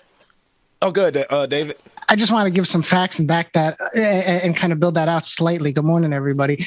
The biggest thing that is being pointed out by more written articles than mainstream television media is that it's not that she's not getting the same type of coverage as Novak Djokovic, I think his name is pronounced, who was unvaccinated and tried to, I think it was Australia, I forget which country, that he had trouble playing in and had to go to court and eventually finally got deported. And the NFL player, whatever his name is, that refused, that was pushing ivermectin and following Joe Rogan's lead. She's not getting the same type of coverage as male superstars from the U.S. Meanwhile, she's considered the great, if not the greatest, one of the greatest female basketball players of all time. She, to Dwayne's point about their income, half of WNBA players play in Russia on off season because they make 200 times less than their male counterparts. Wow, that's right. And David is right. It's because the only way that I just saw something on Good Morning America, and it was in the ticker about Brittany. So it's just like, but other than that, there has been no other coverage of this story at all. That's wild. And that's to my point that, like, she's not the bargaining tool that they thought they was going to get when they, you know what I mean, whether she did what they say she did or not, when they eyes probably lit up like, oh, we got this American star that we, you know what I mean. No, not really. Yeah, she's a star. She's an excellent basketball player. But 6'9", by the way. I looked it up. 6'9". You know, Jesus, just goes back to the value of, you know, not the value, what but we don't how we value, the way we devalue. Yeah, that is a shame. So, I mean, obviously, and we've been covering it, but clearly every single one of us in the show and everybody I know we're connected to is pulling for this sister's freedom. We talked about all the connectedness, all the games that Russia thought that they were playing when they snatched her up. I still think the initial conversations, anybody being arrested for anything connected to weed at this point is ridiculous. It's just absurd. Forget about it. I don't care what country they are. And so we're especially because, and I'm sorry, Ben, especially because my thought was that America was the only country that is mandating weed and blocking all kind of stuff like this. I thought that in other countries, most times it's from what I've seen, it's been cool. Well, but now all of a sudden it's a big issue. Yeah. It depends on what country. Like, if you want people to have an open mind, if that's the kind of country you're in, weed is cool. But if you don't want people to have an open mind, where do you think America has taken? Why do you think literally every generation for however many hundreds of years, you could go to every corner in the black community and get liquor? Every 3 or 4 corners. There's more liquor stores in the black community than churches, but they have been arresting us for weed. So, you know, you're right. America has been on the front line of the ignorance and the absurdity, imprisoning people over weed. But, you know, America's got its own authoritarianism problem, just like Russia. So Russia, right, Vladimir Putin, of course, they're going to crack down on that, just like they're cracking down on the LGBTQIA community. They're cracking down on anything that's remotely progressive, bro. So... You're right. Anyway, and somebody said in the chat room, somebody said that I really think Putin probably is going to let her go. And it's probably going to be one of those things like, okay, just to show that we're good and we're cool, we're going to let Brittany Griner go so America can, you know, America is that big machine that does XYZ and they don't care about their people. That's what they're going to try to do. They're going to try to get her to defect and say all these bad things about America, just like they did with that Ukrainian soldier. Yeah, I'll tell you what. She used to say bad things about America anyway. Anyway, I digress. Let's move on. Senate confirms Joe Biden's historic nominee for OMB director. You just don't say it in Russia. Like, we have someone waiting outside the club. Oh, we do? Hang on. Let me check my notes. We'll bring her on in. Let's do it. You want to take a quick break? What do you want to do, Dwayne? Tell me what to do. That's up to. Let's bring me on. There you go.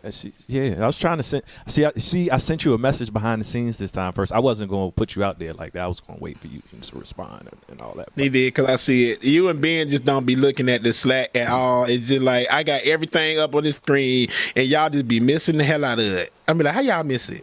Ben can see me. He can see me on here.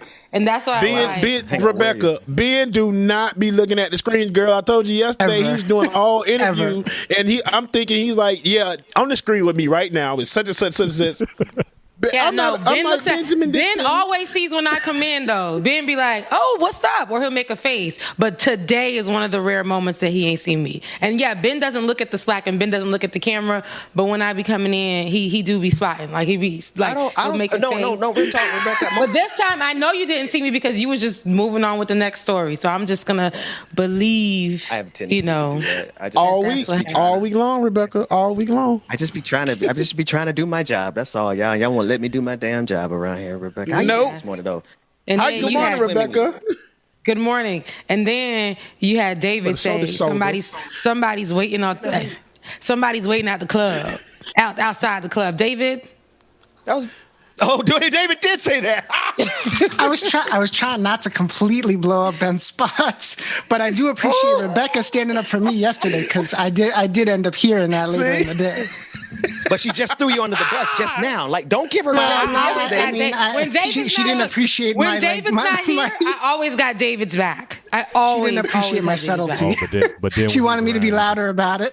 When he's around, I have to. That's what it is. That's what family do. But when my family not here and people talking about my family, it's a problem. Dang. So I'm just some dirt, right? Because you just be kicking my back. You ain't all day. Well, I'm here. I still all day. Got stiletto marks on my back. That's it. Wait a minute. 3 weeks ago. That's what it's Wait a minute. Go ahead, Rebecca. How you doing this morning, sis? Good to see you. I'm doing good. It's Friday, and I felt like, because I always feel, I always got a story. It's crazy. So I wanted to just chime in for 2 seconds on that last story I was talking about. Yeah. And Brittany Griner. I just feel that, to your point, Bubba, I know you said that Russia will try to, release her and just say, like, keep it as like a prop or, something in this particular moment, like when they feel like it, just so they can say, oh, we had her, but we let her go. You see, we're good people. Or they're going to try to look for the perfect time to do so. I see it as like they are, abusing their power like they've been doing, right? So right now, in a way, they are getting their behinds whooped by a smaller army of people who are fighting for their country. And so what they're going to do is abuse their power. They're going to be like, oh, y'all rooting for these, Ukraine, and y'all rooting for, that country to stay up when y'all don't understand the real story. So we're going to hold on to something that's yours. America, you should have never put your nose into this mess, which is something that I don't disagree with. America always dipping and dabbing and stuff. However, that's ours. Brittany is ours. Right. Brittany belongs to us. She ain't got nothing to do with nothing that's happening over there. She should have not been caught up in the crossfire of what was happening, yet she was. And now we must fight for ours. And I don't feel like we being, our leaders in the United States are doing so much, like as far as even verbalizing it, right? Have you heard much of statements coming from our leader, right, that puts pressure on Russia? If you lay a finger on her, if she as so much as loses a braid, anything, you're going to have a problem with us because she's ours and we're going to fight until we get her back. And that's why I look at it as a problem. They created this, they took her And then they held her. It's almost like they're holding her hostage, in my opinion. However, it's like they said, we're going to keep her until May, right? It's almost like somebody wrote an article and was like, Brittany Griner, she went to Russia and literally just vanished. You know why I agree with that? Because we didn't even know for a minute what the hell happened to her. Not even her partner for a little bit of time knew what happened to her. So now they're saying they want to hold her until May. So May. Rebecca, can I play devil's advocate with you for a second? You always do. I was waiting for it. So all of your points are absolutely correct. But I feel like a lot of people, not saying anybody associated with this show or things like that, but a lot of people are just it's a lot of fake outrage. Like it's like she's ours now and we want to fight for her, but won't nobody fighting for her or the women not getting paid like the reason she got to be over there before. So won't nobody fighting for her before. So what's different now? Like a lot of the same people that's screaming, oh, free Brittany Griner, we got to get her back home, was the same one screaming against the women's soccer players and the WNBA players when they was screaming about trying to get some more money. So like, you know. And I totally 100% agree with you because I feel like that was your point last time too. I agree with that, right? But we're going to deal with that when she gets home. Like right now, that conversation can happen because it can happen. It needs to happen. And everything that you're saying is 100% true. However, in this particular moment, there's a whole war and Lil Mama is out there by herself and she's stuck in the middle of all of that. That conversation right now isn't the loudest. What I hear and what I want to hear is them trying to, them making room to free her. And the more of our voices, whether or not what side of the fence we were on before, the more of our voices is going to matter in this particular moment. When we get her home, now we can start unpacking these other things and highlighting these other things and keeping those in mainstream media or continuing having those conversations. Because you're totally right. You are totally right in this particular moment. She's overseas right now. We can't get to her. We can't touch her. Not that a lot of these people wanted to in the beginning, but it's just understanding like an American person, a Black American woman is in the middle of one of the biggest wars right now. Right now. And everything you said is valid. We can have that conversation when she is home safe. Yeah. And then I was about to say something about her, and I can't remember what it was. Never mind. I lost my train. Oh, that's what I was going to say. That nobody from the United States government has said anything except Cori Bush. I saw somebody in the chat say that Cori Bush has been the only one that has said something, but no one else. No, Blinken's spoken on it. Blinken has spoken about all the there's three other white guys that have been held by Russia for a few years now, but he addressed. I don't know I think he named her. I'm not positive, and we don't have the clip, but I know he addressed that they are trying to do all they can. Meanwhile, the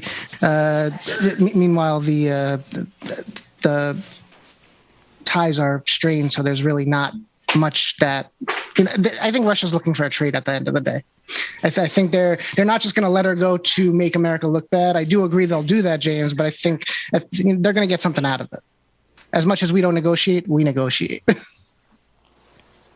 Yeah, it still ain't enough talk for me. If we're going to talk.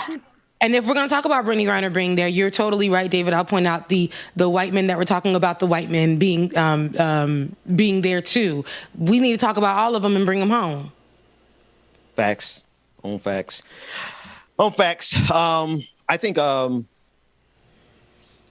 I don't have anything else to add to that, Rebecca. That's it. Bring them home and let's sort out everything else first. It's going to be a hell of a complicated mess to get her home. So let's see how we pull this off, because we're not going to just sit down and just abandon her. Nah. It might not be much we can do, but we're not going to emotionally, spiritually, any kind of other we abandon her. So anyway, I'm with you. Yeah. Even like, I say this with everything in me, I know, because I don't really like old boy right now. You know what I'm saying? But, even like if Kanye were to be out there, I would say we need to go get him. No matter the comments that he said, we need to go get him. That's ours. And then when he gets here, we're going to be like, yo, what are you doing? What are you doing? you know, or let's talk about his mental health. No more. Like, for instance, let's talk about, okay, so at the end of the day, free Britney, please. Like, that is it. Bring her home. Please, I pray that God protects her. We'll trade Kanye for her. You can take Kanye. I ain't trading nobody. I don't want no one of our people nobody. to fish me out there. I don't want it. But anywho. See, difference is Kanye is on the wrong. Kanye is on a new team. Part of Kanye he's on the team of these fascists. His friendship with Elon Musk. Elon Musk is a fascist. Kanye is on the team of making money and doing shit just to get publicity. That's all Kanye on. Kanye don't care. If you tell Kanye that he can't do something, he's going to reverse it and show you that he can. That's what Kanye's on. I don't think he's aligned with any of this stuff. They told him that he couldn't run for president. That's why he's running for president. It's not to help us. It's just because he was told he can't. And that's what it is. So Kim saying that he can't be back with her, okay, I'm going to show you that I can. He's been a dickhead. That's all that is. I didn't think he aligned with no fascists or nothing. It's just one of those things. You tell him that he can't. This stupid ass man gonna think that he can do any and everything. You can't, my bro. He's definitely. Now I will say this, but he's definitely aligned with the fascists. However, he's still a thing for me. If he were out there, I would still be like, let's get him home. But I say all that to say, the old Kanye, yeah, I can keep all of the Kanye. That's just me though. All 10 of them. All 10 of the Kanye. All 20 of them. But I will say this though, just to move forward to another story. I don't know if we did the update because sis came late, but Jussie Smollett is in the street. Oh. Let's talk about it. That's right. He's free, baby. I forgot all about that. He got free 2 days ago. That man spent the afternoon. He had a brunch. I forgot to bring that up, y'all. Oh, my God. Let's talk about it. Because when I saw that, I'm like, not this man acted his way out of damn jail. Right. Okay, so listen. He showed that he said, empire is me. I am empire. Okay, that is me. That is who I am. And action. Okay, baby. And I was thinking about you saying that, Ben. But freedom is real. If we're looking, okay, so we're talking about it here in America. I really think that man did that. I say that all the time. He did that. He did the crime. He did that. He did this whole thing, and I do believe that he deserves to be reprimanded for it, for sure.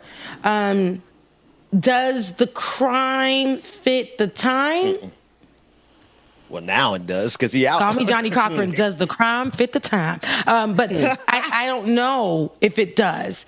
But that 150 days? I believe that, and Dwayne, you don't have to keep me up on this single shot. But I believe that. I was trying to let you.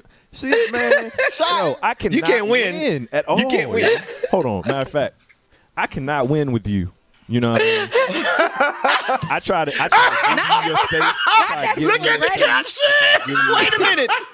You know what I mean? You wasn't here for most of the show, so I tried. You was getting why, point Dwayne? off, so I put you up by yourself on your pedestal. Wait. For the people who are not watching.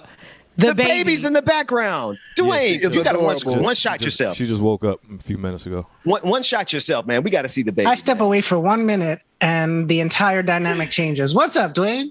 What's going on, dude? All right, let's see. What are you doing? The baby. Are we disturbing her? Cause she don't. Oh, she just woke up. Yeah. Oh, man. She's so beautiful. I love the cartoons on the top monitor. Showing everybody your stuff. Or that's the TV in the back. Boy. What? We can't. Look at the little boots. Showing the bro, look at the little boots. Y'all see the little boots? She got baby clothes on. That's fine, but we still got to keep them legs covered up. Hey, he a daddy already. He like, that's right, Dwayne. No one's seeing the legs. That is crazy. And he's got the TV on in the background with the tunes. That's what keeps her entertained while we doing the show. Baby First channel. Oh man, she grew so much. Yeah, she's getting. She's getting big. They talking about you. Oh. Oh my God, bro. She got her daddy head though. She got her daddy head. Rebecca. Hey, how long y'all gonna count months? How long are y'all gonna count months, man? Till she's because some parents feel like 24 months. Yeah, no, I ain't doing that. She 35 72 months. We ain't doing that. Yeah, she 48 months old. She 36 months. Nah, we ain't doing all that. She's 2024 months. Ben still saying she's 70 months now. Yeah, he's 96 baby, months. Your child is 6 years old. Do the math. Wait a minute. 7. I don't know. I'm not good at math, so don't check me on that. Don't quote me on that. While Ben is mathing, did anyone notice Dwayne's name? Yes. Oh, okay. Just want to make sure. But that was a waste. So Rebecca's punching bag. And I am not your punching bag. You are not. I am your punching bag. You are not my punching bag. No. Y'all each other's punching bag. Y'all be going back and forth. It's like, who's them people? Pam and Martin. Nobody. Pam and Martin. Yes, Ben. All day long, every day. All damn day. Yeah. Y'all take us down. Why don't y'all just go it? I wasn't trying to distract you either. See, I left you up in your one shot. I was gonna let you make your juicy smoothie point, but you had that ready. That's what I'm saying. So you be ready to ridicule me. You be ready to put me on. You had that. So you were ready to take me down. See. I haven't.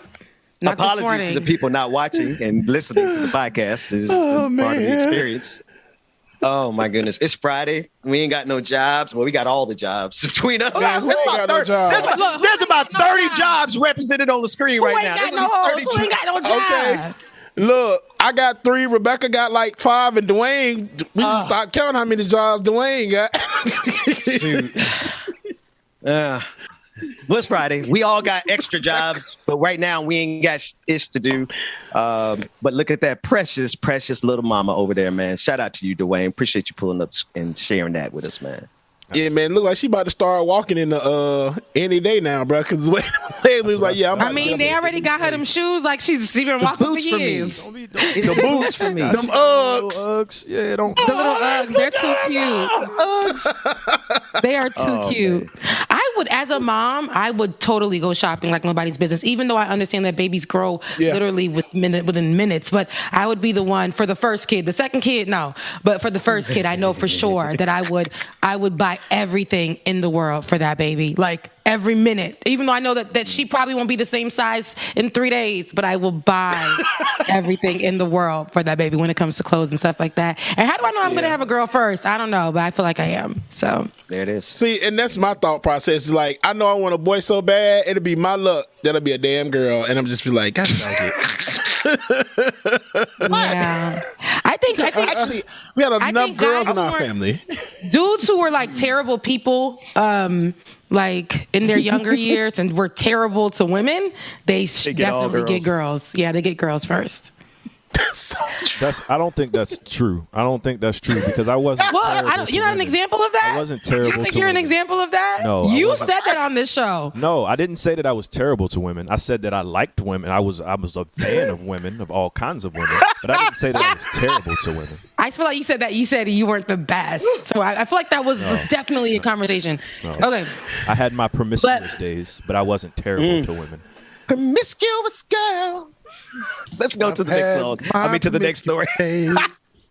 I've had some heels to no, never mind. So, anyways, you can take yourself down now, Dwayne. What? I'm about to. I gotta leave y'all on 3 shot for a minute. Y'all talk. Okay. I'll be. You have a diaper situation. Diapers. Oh, but I don't miss those days, bro. I am so happy I don't have any more diapers to change. I used to want 6 kids. Until I had the first one. And I said, nope. Parents understand this, okay? I think all parents understand this, or people who have, basically raised their, nieces and nephews. I'll say this. Because I was watching, give me one moment, please. Uh-oh. Oh, what were we watching, James? Let's see if we can pivot from there. What you been? Right, I just hate that, bro, because it's just like, man, it's just like that happens. I hate that when that happens with us. It's just like these damn calls come to like, okay, y'all, hold on 1 second. That's just real world, and unfortunately, we're not totally free yet. We're not 100%. We're not totally free. In the way, and truth be told, Rebecca do this show, man, while she's working. Just so y'all know, she do this whole damn show while she's working, y'all. Yeah, I apologize. I had to make sure I get.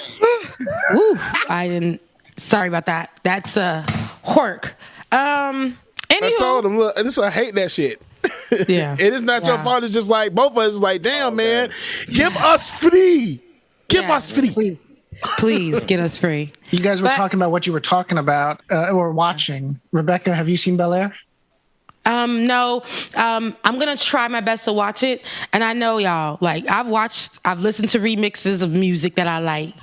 I've watched movie remakes.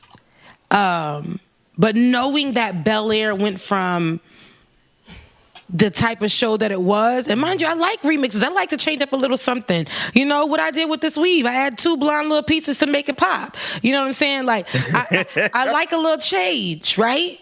But to know that this went from like a family type show, I guess it's still a family show, but it's more of a drama. It's into it, y'all. We should go ahead, Rebecca, because we have talked about this, and okay. Not bad. I'm no. Well, David wasn't here. David wasn't here because he just asked about the clip, and I just like, yeah, no, we already played it. But I mean, I have to let you keep going, but we kind of talked about it, exactly what you're getting ready to say as you're saying it, because there's a lot of people who feel like that. I watched the conversations on Twitter that really felt some kind of way about the change. Yeah, and it's like, I'm not upset about the change because I know that this actually relates, unfortunately, but fortunately. This makes me sound like a boomer, me as a millennial talking about a boomer, but this actually relates to the culture of today when it comes to what the kids or what people are watching. I just happen not to fall into that line of things. I like to separate my family shows and those type of shows, but that has blended everything together. Like, if I watch Sisters, I don't want to watch Bel Air and get the same type of vibe that I'm getting from that. If I'm watching Grownish, I know I can watch, I know if I go to Blackish, I'm going to get that family vibe. When I go to Grownish, I'm going to get that other side of things. I know the difference between both shows. You see what I'm saying? So the exact same show, Bel Air, to be like the Fresh Prince of Bel Air, I guess it's not the same show. Maybe the same characters, maybe the same characters with the same name, but then they have they're just more modernized. And I don't know if it's for me. A lot of people love it, and that's okay. I'll try it, but I really don't want to lose. I think you already overthinking it. So Will Smith is already the executive producer. It started as just like a film student's project, that just a retelling of it. So I wouldn't really say it's a reboot, more like a retelling. A retelling is a reboot, baby. No, it's not. It's totally different. Come on, I'm a movie buff now, show buff. It's not even a remix. It's a new vision. It's a new vision. So just same the way they did with what other show did they bring back? They did the same thing. It's along those same lines with the same things that they do with some of these shows, how they just make it more dramatized, more dramatic, I guess. Yeah, that's what I'm saying. It is drama. It how they brought back the Wonder Years, but it was So yeah, I was watching the Wonder Years too. But you know what the difference for me and the Wonder Years is? I said it's black. I'm gonna watch it. I watched it when it was white. So look, I watched it when it was Wonder Bread. Now I'm looking at it while it's wheat bread. Reimagining. And I just feel like. And I just feel like I do see the difference between it, but I'm like, let me support this because it's black. It's crazy. But when it's just a family show. Like, I felt like it was more of a family show, and now I'm watching kids, Carlton snort drugs. It don't make me feel good because in my mind, that's Carlton. You know what I'm saying? I don't want to watch Vivian possibly having an affair, got asked for somebody else, because we know that Viv, because, I know this, I only know this because Twitter has dropped all the details.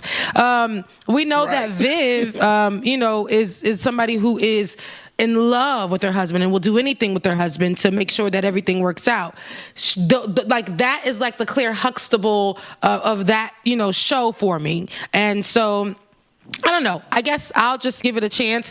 All my Ratchet TV or all my more modernized TV, I don't want to reimagine something like a family show in that way. I guess that's for me. Like, that's me saying, right? Watching Martin, like we were discussing Martin, watching people do Martin and do it in a whole different way that's just totally serious. Like, bringing in, like, I couldn't do it. Martin would have to stay. That's one of the untouchable shows, I feel like. And if it would have come back, it would have to be him and his crew. That's just my opinion, okay? Everybody ain't gonna like, you know what I'm saying, what I say, but there are a lot of people that do. There are a lot of people that do like Bel Air. There are a lot of people that do like Bel Air. Me and James are different.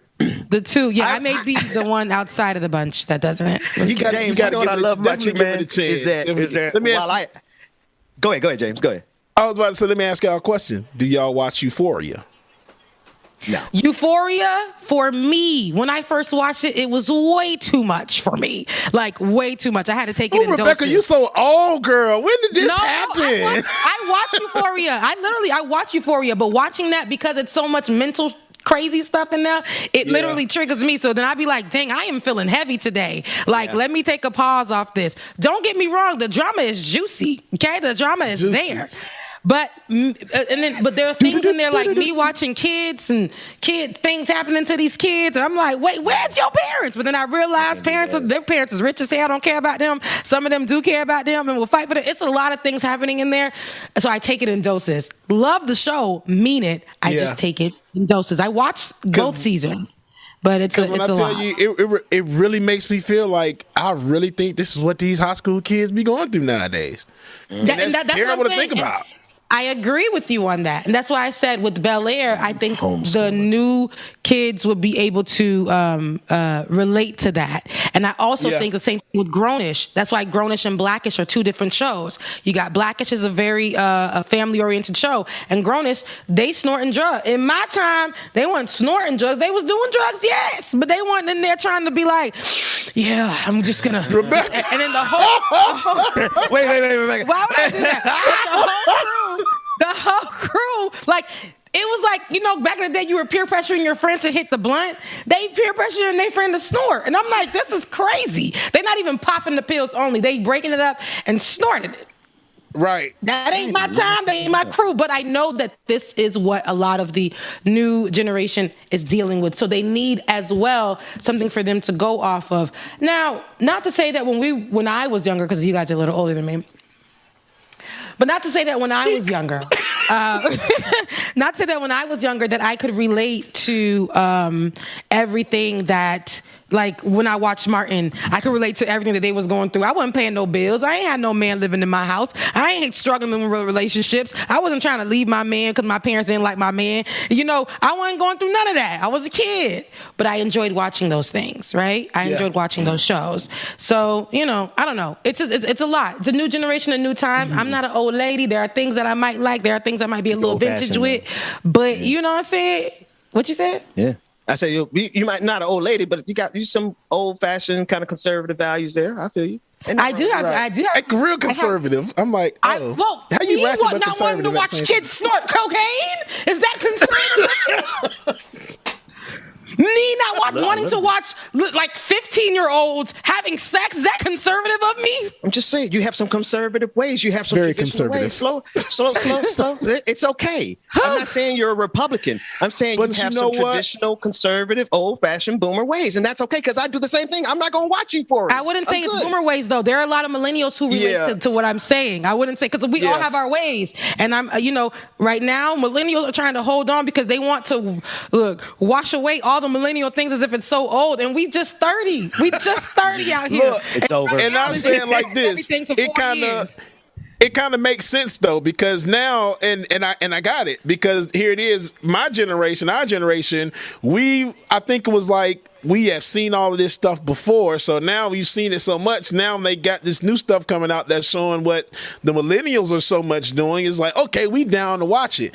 But like Rebecca, like you said, now the millennials, y'all like, I don't want to watch this stuff. So y'all watch like the older stuff, how we used to like watch, like Living Single and Martin in Different World. So yes, I understand that. I get that. And that makes a lot of damn sense. And it's so funny because when we watch Living Single, it's like, I did not imagine when I got older would I be living this life.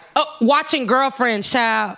Watching Girlfriends. Right. I watched it now that I'm 30, in my 30s, because I'm 31, but I watched Girlfriends with my girlfriend, and we were able to relate to everything. When I watched Girlfriends when I was 15 years old, loved the show, but couldn't really understand or relate to a lot of the things. Now I can relate to those things, but I feel like the new generation doesn't even care to watch those shows for real. And we're creating new ones for them, new things for them, new grounds for them, which is great, which is nice and fresh. But when we was young, we had to just go ahead and put on Golden Girls. We had to put on the old Wonder Years.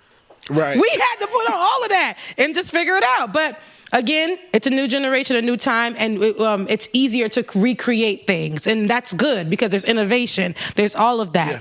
I may not be just someone that I think I'm a firm believer in, take a look, take a little watch at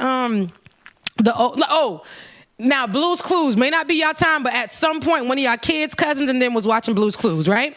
Now, right, just like that. Me and my best friend, I was in Kentucky with my best friend, watching Blue's Clues, and I saw, when Steve had to call the new guy, the old new guy, and the new guy right now had to call. It was weird, right? Then he pulled out the handy dandy notebook, baby. He was like, "What do we do with this, baby?" It was an iPhone. Maybe it was an iPhone. But this has to relate to the children today. This is what the kids are going to relate to today. But I was so pissed about it, though. I was like, how dare they not use the handy dandy notebook? That's why kids can't hold a pencil today. Hello? They got no motor skills. Because they over use here. The damn MacBook and the iPad better than I do. The kids be literally about 1 month. You give them a phone, they know what to go to. They go right to YouTube. How are you like 1 month and you know to scroll right to YouTube? This is crazy.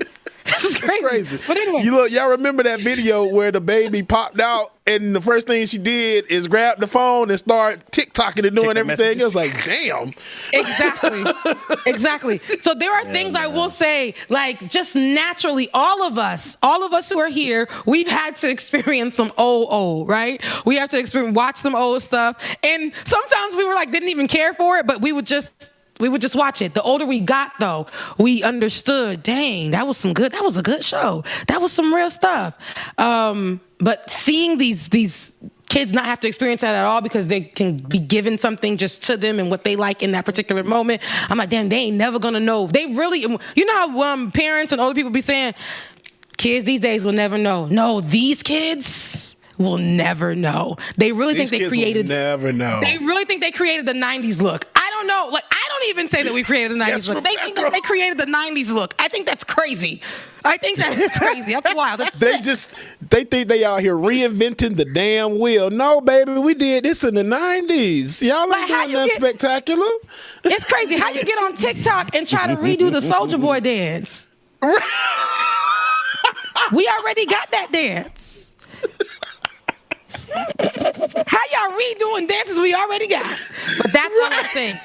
But the good thing about everything, aside of me beating them up, the good thing about everything is this generation, as all the other generations before us in our time, and in that time, have been very innovative. This generation knows how to microwave something down. Like, we might have this, and this to get to it. They know how to be like, we'll take all those ideas, but we're going to put it right here. There we go. Yeah. I like that. So they know how to just get there. They know how to get there. They know how to just be like, listen, like I said, they're going to job interviews. They're like, you know what? I should have known that you were a water sign. And I think that because you're a water sign, I don't think this is going to work. I feel like it'll be a really toxic environment. I don't think this is going to work. This is how millennials are. Let me tell you, they don't play. These babies, I hate y'all. I'm not feeling your energy. I'm not feeling your energy. You know what?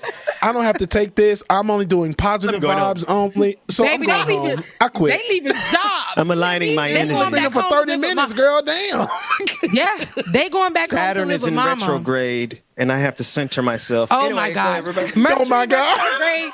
For these kids, it's every damn three hours. I'm like, dang. Okay, so is retrograde? I don't even know which planet. Day? Which planet is it? This isn't retrograde. Which is Mercury? It could be all of them, though. It could be all of them. But if you listen to these, if you listen to TikTok, they're gonna make you think that Mercury retrograde or retrograde itself is something that happens just so often, and it's like, see, y'all throwing stuff around. Every week. What? We had just had retrograde last week. We doing it again this week. No. Every time something go wrong, they're like, "Ooh, retrograde." Retrograde. Oh, that damn Mercury retrograde. I'm all messed up now. Y'all should see me and my friends. They use it wrong, and it's like, this is what I be talking about. See, now you cut that corner to get there. Now you don't even know what you're talking about. Why, Rebecca? Now, why must you be like this? But there's always some good and bad in all of our generations. Millennials, we done created all of this stuff and still decided in our heads that we're going to get on MySpace, do all of this stuff. We're going to create the podcast world. We're going to do all of that, but we're still going to go to school. How do you pronounce this? Pubari Beck. In the chat room, Pubari Bako, I gotta read this. They said Uranus is in Uranus. I'm done. Uranus is in I'm done. I'm leaving the chat room right now. I don't need to see Anywho, y'all, love to all the baby boomers, love to all the millennials. We still out here, we struggling, we win at the same time. We need to go sit on somebody's couch. Make sure you are sitting on somebody's couch, millennials, because it's a lot happening. We done seen in our lives. And Generation Z, more power to you guys. You guys are the next. And then, since what generation is after Z? Like, what would my kids' generation? Do they have a name for that generation yet? They do. They just came out, and I'm trying to remember what I saw recently because somebody was fighting.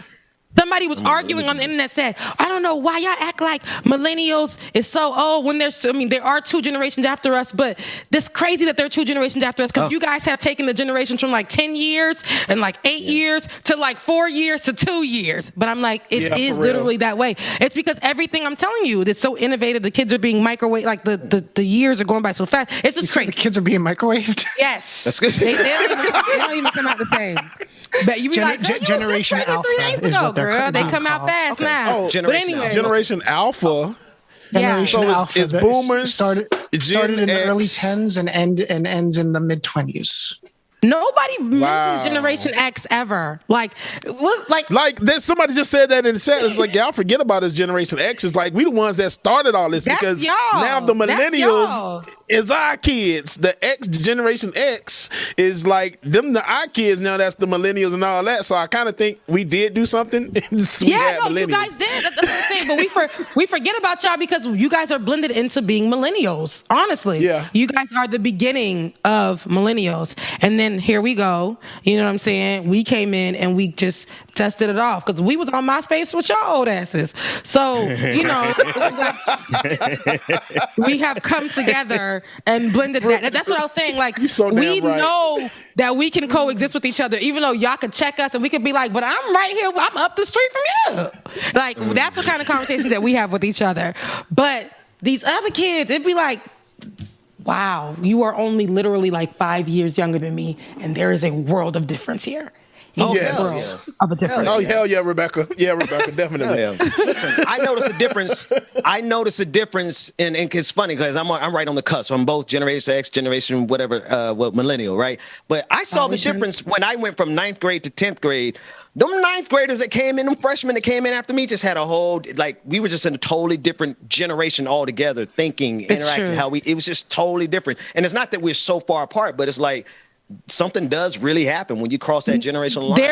There is somewhere in there that the music changed for you and then that generation right after you. There was somewhere in there. Like, I feel like in our generation with the, I can sit here with you guys and be like, oh, I know that for the most part. And there are maybe things that I may not know, but for the most part, we can ride the wave on some of those things.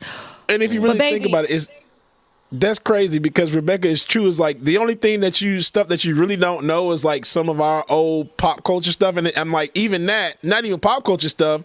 It's more of the nerdy stuff, like me and Ben watch Star Trek kind of stuff. Other than that, Rebecca, you keep up with our ass really good, Voltron and stuff. Yeah, because I feel like you know I was with the older cousins and stuff because we had to watch the same thing. We didn't have the option of watching something different, y'all. If y'all wasn't watching Matlock on the TV. Because Granny and them was watching it, then what were you really doing with your life? You know you didn't care about that show, but you was looking at it and you know what I'm saying? Like if y'all wasn't watching Bad Boys because it came on in the middle of the night, what were you really doing? If y'all didn't know the commercial where they were telling you about the damn CDs that would be 99 cents. If y'all were not awakened, I keep seeing these TikToks and it's hilarious, but if you guys weren't awakened to the voice of TD Jakes telling you to purchase something. If you don't remember the original Clio commercials, I'm talking about there's a whole generation of us that goes in the span of that 10 years that we are all together and we can say we've seen this in our lives. We've seen so much. I think Generation X and Generation of the Millennials, we done been, that's why I said we got to go sit on people's couches because we didn't have just a regular, wow, just get it off. But I meant to unmute myself. I hit the wrong button. But we didn't have, honestly, the option of changing to what we liked or what we wanted to see or whatever the case. We just had to watch Entertainment it went on because it was on TV. If you don't remember having to scroll to wait to see what was happening on the TV guide. All right. All right. I got something for you. If you don't remember having to go into the phone book and go look stuff up. If you don't remember the video channel, the box. What you call it to get it? Mama, can I order a video? Hell no. My mom didn't even speak English. She was wondering what the charges was going on. How did we get these charges on?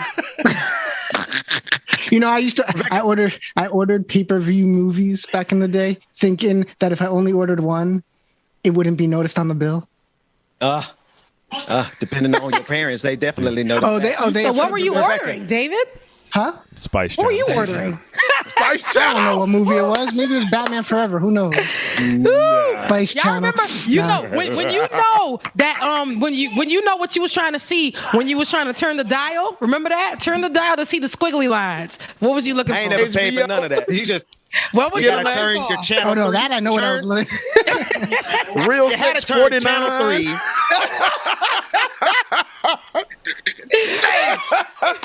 That's wildly specific, James. That's wild. Y'all know it's the truth. Back about 15 years ago, there was it's not, I don't think it's like this anymore. It's been a long time since I checked just to get laughs. But if you went to whitehouse.com, it was not political related. Yeah, don't do that. Wait a minute. Somebody had whitehouse.com? Yeah, it was. I don't know anything about that. But if you still go there, does it do something? Let me see. No, I don't. Well, right, Rebecca? No, because now the official thing is, I don't know how long it's been, but it's whitehouse.gov is for the White House. Yeah, but it was never .com. And if you went to whitehouse.com, should I go? You might have been surprised. I ain't going on my phone because I might forget it's on there. Yes, and then be in church. Spam now. Hang on. And then it's on my phone. I'm going. Okay. It came up with nothing but Trump is the first thing that comes up. It's like, I got a real test for the audience. Those early morning channels. I'm not from a religious family, so when I'd have the TV on and I see Ben's reaction already, like, what are you about to say, white boy? No, I know. No, say it, David. I want to hear it. But I'd be like, you know, I'd fall asleep in my living room when I was a kid. And TV would just be on whatever, I don't know, 5 or 3 or whatever channel. Yep. You wake up at 4 a.m. and there's just someone preaching from the stage or some infomercial, and it's come through loud too. What the hell are they showing people at 3 a.m. in the morning? You getting because 3 o'clock in the morning is prayer time. Jesus. The Lord wakes you up in that time to bless you. I got one better. This is what you also heard around that time. Oh, come on. What is Rebecca it? don't know what it is. MASH. Goddamn MASH. Oh, I've seen people watching that, but I've never. reruns, I've yes. watched it, but I don't know anything about that show. That was one of the things that I was forced to have to see. A little bit. I was forced to have to look at that. I don't know what the hell it was about. I don't know nothing. I hated it. Oh, and then my dad watching CNN. That's when CNN was the go-to news channel, baby. It was on channel 11 and 40, whatever. But that was the go-to channel for everybody for their news. And dang, y'all remember when Al Roker was that man? The weatherman. Damn, Al Roker. Dang. Al Roker Do you before the weight remember, loss. Rebecca? Do you remember the TV Yes, going off? David. You remember TV going off and the Star Spangled Banner? No. I mean, at the end of the night, somewhere around midnight, all the programming was done. There was no 24-hour See, now TV. that They I don't would play know. the Star Spangled Banner, and Yeah, They would, that's and that would be the end. They're like nothing else would show on the TV after that. And like after that is crazy. midnight. I don't remember that. That was not my life, but that is interesting to know. Like that is crazy. Yeah.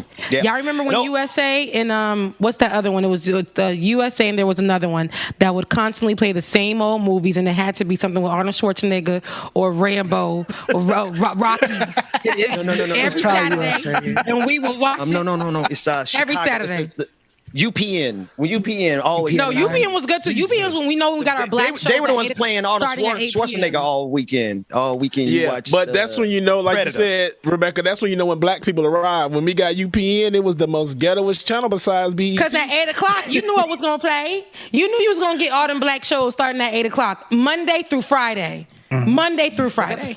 What network was that? Is that the same network that they played all that Buffy and remember that era of Buffy and then no Star Trek? That's UPN where Star Trek used to come on. You had some black Deep Space shows, Nine. You right, Dina. My best friend just texted me. It was USA and TBS. TBS. Before TBS started playing all this other stuff. I think TBS still is play over and over the same, like how BT does the black movies. They literally TBS and USA would. That's how we know those movies. That's how we were so interested. Yeah. BET Uncut. Now that I will have to refrain from speaking about. My mom was watching. That was too gross. Because we had no business. Did y'all remember when they tip drill video? I was gonna say that. I was gonna say when they took the credit card. Because I swiped it down. That's burnt in my mind. I was a kid. I was a child. That was our college years. I was a child. And they had swiped a credit card somewhere it shouldn't have been swiped. And I couldn't believe it. No, it makes sense. It was terrible. It was really terrible because that was our we was talking about that in the dorm room. It was like, man, the tip drill video coming on. Just to run to everybody's room. It's the same thing on the TV. Swipe. That is crazy. That is crazy. But anyway, you see, we can relate. If I talk to the kids today to try to relate to them, I'm talking about like a 25-year-old and be like, so you remember? No, I wasn't watching. I got people that was, and it depends too. Like me and my best friend are the same age, but we just graduated, I think like a year apart. I think I went off to college before she did. But even the year, I think a little bit after her, they watched Hannah Montana. I never watched Hannah Montana. I wasn't in the generation that watched that. But the generation right after me that came right to college, they watched Hannah Montana. I never watched Hannah Montana.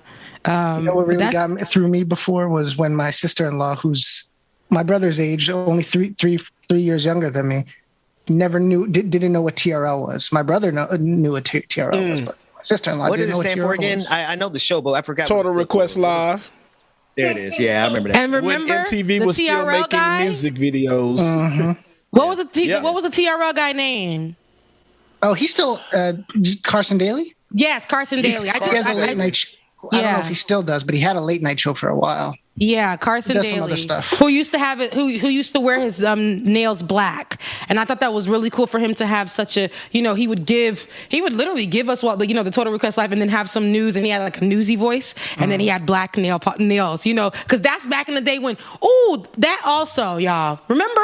I know we're just going down memory lane, but remember when everybody had they were just individual damn people. Remember that? Everybody, you went to school, you had your group of goths. You had your group of like the alternate crew. You had the black gospel kids, black church kids. You had the black hood kids. You had the black conservative kids. You had the white football players, and you had the black football players. But you know what I'm saying? You had and we all listened because we were forced because we couldn't change the channel. If you're riding on the bus, if your bus driver wanted to play gospel music, that's all you was gonna listen to. If your bus driver wanted to play white contemporary music, that's what you was gonna listen to. If your bus driver wanted to play hood music in the morning, that's what you was gonna listen to. Unless you had a portable CD player. Remember everybody? Well, it wasn't portable. I remember when portable CD players came out. That wasn't really a big thing. That was when you had money if you had a portable CD player.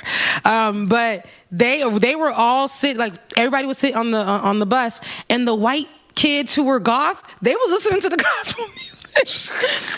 We would be on the bus, and the black kids who were hood, we was listening to that white contemporary music, and everybody didn't complain. No one complained, and we all knew the music. I'm over here singing Britney Spears, "She's so lucky, yeah, she's a star," and then I would turn around and go sing like some hood stuff, like by the Hot Boys. You know what I'm saying? Like, come on, Hot Boys. It was just, we knew. Now it's like we got pop music going into R&B, like white folks singing pop music, they're calling that R&B now. It's like everything is trying to be merged and all that. No, I remember when everybody had their music and their song and their style, and we would just all listen to it. We would just all know it. We would just love music because it was. Make it sound like those were the good old days, man. Like that sounds like a good time. You like the music today? I can listen to music. Thinking about it, it was the good old days. Like listening to all this, man, it was a much easier time. It was. I could listen to music right now and then not go back to it at all. The new music that comes out, I can literally listen to it right now, and I would never go back to it. But the stuff from before, I can say at least the early 2000s is where I stopped. I remember, and I get this feeling of joy. But the stuff that came out like last year that I would vibe to, I'm like, yeah, that was a good album. I go back to it and I'm like, I can't hear what I was hearing last time. It's not giving me the vibes. It's definitely like the music of now is not memorable like the music that we had 2000s before the 20s came, even like before that time period. That music, stuff now is not rememberable. Like, okay, it was like, I don't want to go back to it like that. Like the old music, it's funny. Like we'll still go back to that music now, but won't go back to an album that came out last year. Be like, oh, I forgot that came out. Ain't that crazy? And you know what's crazy? That same person who came out maybe like a year ago could have been such a big star from TikTok. Huge, right? Literally, they can be forgotten the next year. Nobody will remember them. And let that person come out and try to make a new album. Everybody's going to be like, who? In the comment section, who are you? Where did you come from? Oh, when did this person come out? They will treat that person like that. I was listening to the Dreams album. Man, the Love King, baby. The Love King. I was listening to that and I said, wow, such feel good. You got Mariah Carey, Drake, Beyonce, all of that he's written for and influenced, right? Everybody in the game. And then somebody said something on the Shade Room about The Dream and him being a great artist and, a creator of great music. Not that he can sing or anything. The man made good music. But everybody's like, who? The Dream. We don't even know him. They were just literally disrespecting that man. And because this new generation don't know you, they will clear you. They will cancel you before they even knew you because they mentioned somebody that they don't know. Right. And you talking about somebody that didn't made big hits, Single Ladies, goddamn Umbrella for Rihanna. I'm talking about huge hits that y'all singing still today. And you got the nerve to talk about The Dream. Who was that?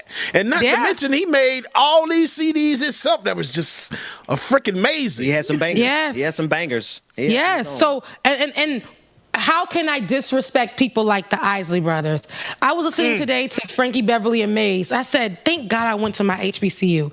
Even before I went to my HBCU, I knew this style of music because what radio do when you used to cut it on, they play the gospel in the morning. In between the day, they'll play like all the new stuff and like the hood music or whatever. When you got towards the night, they give you the love songs and the group because they gave you the vibes throughout your day. You talking about 99 Jams down there? Yeah, 99 Jams, 102.3, 106.3, all of these stations, right? They gave you what you needed to. And if you wanted to shift over to some nice white music, some country music, or some pop music, you could have did the same thing. And so, but I say that to say like, we had that vibe. Now it's like the music just don't feel like it used to. I hate to sound like an old lady, but it was just yesterday that it felt good. But we just have, like I said, there is great things about Generation Z, how they can literally look at something, find it, and attack it. But then it's like sometimes when it's so microwaved, it's like you forget where it came from. Somebody said the other day that the Drake song that he did the Lauryn Hill remix to. They were like, "Wow, I love that Drake song." So they played the Lauryn Hill original version, and they were like, "Wow, this Lauryn Hill version." I mean, who was Lauryn Hill? Who was Lauryn Hill? I didn't know that song came from her. So it's like we know the remixes. What is that remix when not Puff Daddy, when Biggie came out with that one song? We knew that it wasn't hit. Look at my hand. It's all bad. It's fine. Put your hand back over there. It's my camera. Leave me down, Dwayne, until we do it again. Oh, I was about to say, Rebecca, it's enlarging. But we knew where that came from and how it was a sample. Now people don't just. It's crazy. Yes, the Quiet Storm. Anyways, I don't mean to sound old, but I know everybody in the room can relate. You know what I'm saying? You know, we can relate because we ain't old.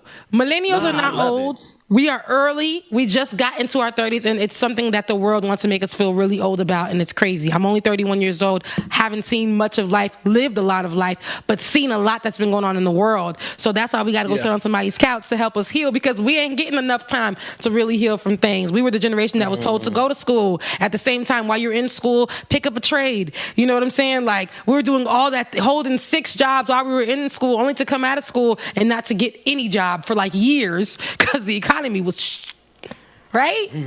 And now we're trying to pick up our lives and trying to get on TikTok. You know what I'm saying? Get on TikTok and do what needs to happen, but we tired. We tired. Tired, boss. And damn it, James. Get out my head. Just said in the chat room, goddamn, Tevin Campbell, Can We Talk? Y'all just see how that song just reemerged? Yeah. Like, I still can play that. I can play that in the club on a Friday night at 2 a.m. in the morning after playing all this crunk music and everything else. You still play everybody the song. Everybody When I tell you, baby. the whole club Hands gonna sing it and two-step to it. That's right. That's right. Yeah. The whole song. I saw the video of the boy, that little boy who I guess he had to be Generation X. The little boy in the back seat singing that song. Like, he been going through it. He couldn't been no more than 9 years old singing Tevin Campbell, Can We Talk for a Minute? I said, what little girl in elementary school broke that little boy heart? That's the kind of power that song got. And that's why we got to show the kids the good music so they know what to feel.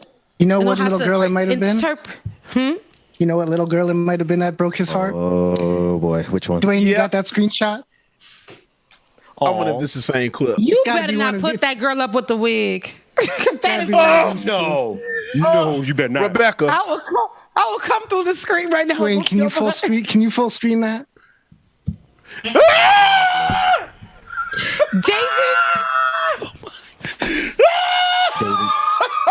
So I gotta give the background to this because Rebecca. David, that is terrible. Oh God. David Couture Grossman. David Joseph Grossman. David Josephus Grossman. In my defense, I wasn't the one that put it in the folder. But look, when I tell you that damn thread had me up all night long going through all 125,000 reposts and retweets of it. Let me tell y'all. So the girl who posted that up, she said she would never forgive her mama for putting them in wigs for their school pictures during that age. I'm about to drop this in the chat so they can see. Put it back up. Put it back up. Put it back up. So if y'all know being black and growing up, and your parent was like, y'all look at the wig. Look at the wig. Why they do that to the babies? Why they do that to the babies? Look, Dwayne Dwayne, where's the picture? Oh, he probably changed the diaper, man. Why did they do that? But look, why they got on? Look at the wigs they put them. You know that's the mama's wig. Them babies. Oh poor babies. They so beautiful though. They were so beautiful. They're not this age anymore. Of course, they were. Hey, kids. they were proud. They were like, But- look at, check me out. At least their mom knew that they were going to school for picture day, and she got them together. I stopped telling my mom when picture day was, y'all. And I went to school. Because of stuff like this. No, I just stopped telling her. I don't know what I was thinking. I just went to school, and my hair was undone for this certain picture, and it was a fool. And my mama has it in her room on the wall, and it was a fool. Oh, Mama Azor, you got to send us a picture of that. Please. Oh, Lord. No, it was a fool. Y'all, who I was in that age, it was a struggle, y'all. Wow. Now take these poor babies. Okay, put the poor So to babies give down. credit Put the where poor credit babies is down. due so she can get some follows. It's from T Nizzle with a clip on Twitter. If you Say can it figure out again. how to spell that, because I'm not going to Y'all, spell it and out. I have to implore everybody to please. I That's just reposted like on my one Twitter. part of it. When I tell y'all, when y'all go through that whole thread, y'all would just fall out. Y'all don't understand how bad it is. And when I tell y'all, I got no sleep last night I because the died updates. laughing. Every time the update's just like, oh my God, this can't get any worse. And then a couple of minutes, somebody posts something else to it. And it's just like, Jesus. Because Oh my God. everybody, we have lived the experienced that? same lives. Mm-hmm. It's so funny how black people go through the same thing. It don't matter where you're from, what area, what country. It seems like it's the same thing. It's the same thing. It's the same thing. I don't know about them wigs. Though. I don't think we all went through the wigs though. did Now, we? my mama didn't wear wigs at the time, but I know the moms who did. You know, sometimes we don't know. They probably couldn't even do hair. Some moms couldn't do hair, so they got to do the best they can. Throw that baby in some back braids and put that wig on, baby. Yeah. You got to do what you got to do. Hey, I know we got to get out of here, but y'all, you used to have to wear church clothes for your picture day back in elementary school, Rebecca. They make you dress up in your Sunday stuff. Yes, of course. My mama. I don't know who other culture did this, but my mama would give me the matching fluffy underwear. I'm 5. And she would take the stockings and put those on first. I'm 5. And then put the puffy matching underwear underneath. Talking about you don't know if you might trip and fall up. And you got that, you can't be showing all your goodies. Mama, why? She's like, because it helps the stocking stay up. All the young girls know what I'm talking about. When them stockings used to be like halfway on your booty because they wouldn't stay up. So my mama would put them underwears on top of the stockings to keep them up. To hold them together. To hold them up. My God, today. Yeah, what you got, James? Wait, I can't see. Focus. James, why you looking like you in Haiti in that picture? Oh, my picture's falling. Wait. Boom. That boy. Such a cutie. Oh. You taking? That's the chair. Y'all remember that damn wicker chair? I remember that chair. All black families have that chair. Like black American families, I would say they all take pictures in that chair, for sure. But the thing is, in Haiti, all of them were taking pictures in that chair. So I'm telling you, this is like it's a thing. It's a thing.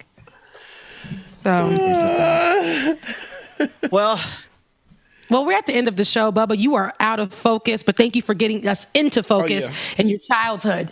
You guys, it's Friday. I hope that you enjoyed our conversation with each other. Thank you. Thank you so much, David, for dropping that picture. And thank you, Dwayne, for dropping in and showing us that beautiful baby. That beautiful precious. I'm out of here. That was just a preview. For since you gave your little farewell speech yesterday, it was just a preview. me and Bubba's segment that's gonna have to happen when when you're not. While you go. Wait, so you kick it like the street's gonna miss you a little bit, but I'm gonna fill in just fine. Don't worry. A Dwayne and Bubba hour. Wow, Dwayne, you don't even care that I'm gonna be gone. You literally are. That's what happens. You can't wait for the not with Dwayne and Bubba. the moment that How long is Rebecca going to be gone for? I missed this. I already started working on the intro. You know what I mean? The picture, the promo graphics. That's crazy. We haven't had an intro. We haven't had an intro change on this show that I've been already. We good. I've been asking about an intro change on this show for a long time, and we never got that. And the fact that you already are on You know what? I didn't already. Soon as you went on your little farewell speech yesterday, the wheels was turning in my head. I was like, oh man, this is about to be a nice little three picture of me being in Bubba with our bald heads. As soon as I shaved my head, 3 black bald men. I was like, oh, we done, man. Bald black brothers. We'll let you get a guest appearance in every now and then. The show will be nothing without me. So wait, how long are you gone for, Rebecca? David, you're the only one that's concerned with the time that I'm gone for, and I appreciate you for asking. That is something that we're trying to work out. You started with me. That is something that we're working out, and we're trying to figure out. Well, if all hearts and minds are clear. Yeah, we're out of here. I love you guys so much. I'll see you guys on Tuesday. Beat Steve. Right, y'all. All right, y'all. I hate all of y'all. Every single last one of y'all. Right. All right, y'all. We greatly appreciate y'all for joining in today and tuning in and all that good stuff. We appreciate you. If anything, we'll see y'all on Tuesday. But here's your affirmation for today. I deserve everything I want. I deserve everything I want. God damn it, it's yours. Go get it. Have a great day. Have an awesome weekend. We will see y'all on Tuesday. Love y'all. Mean it. Deuces. I am your TJ exclusive. Y'all know who I am. I stay dropping them jams. Like it or not, it's going down.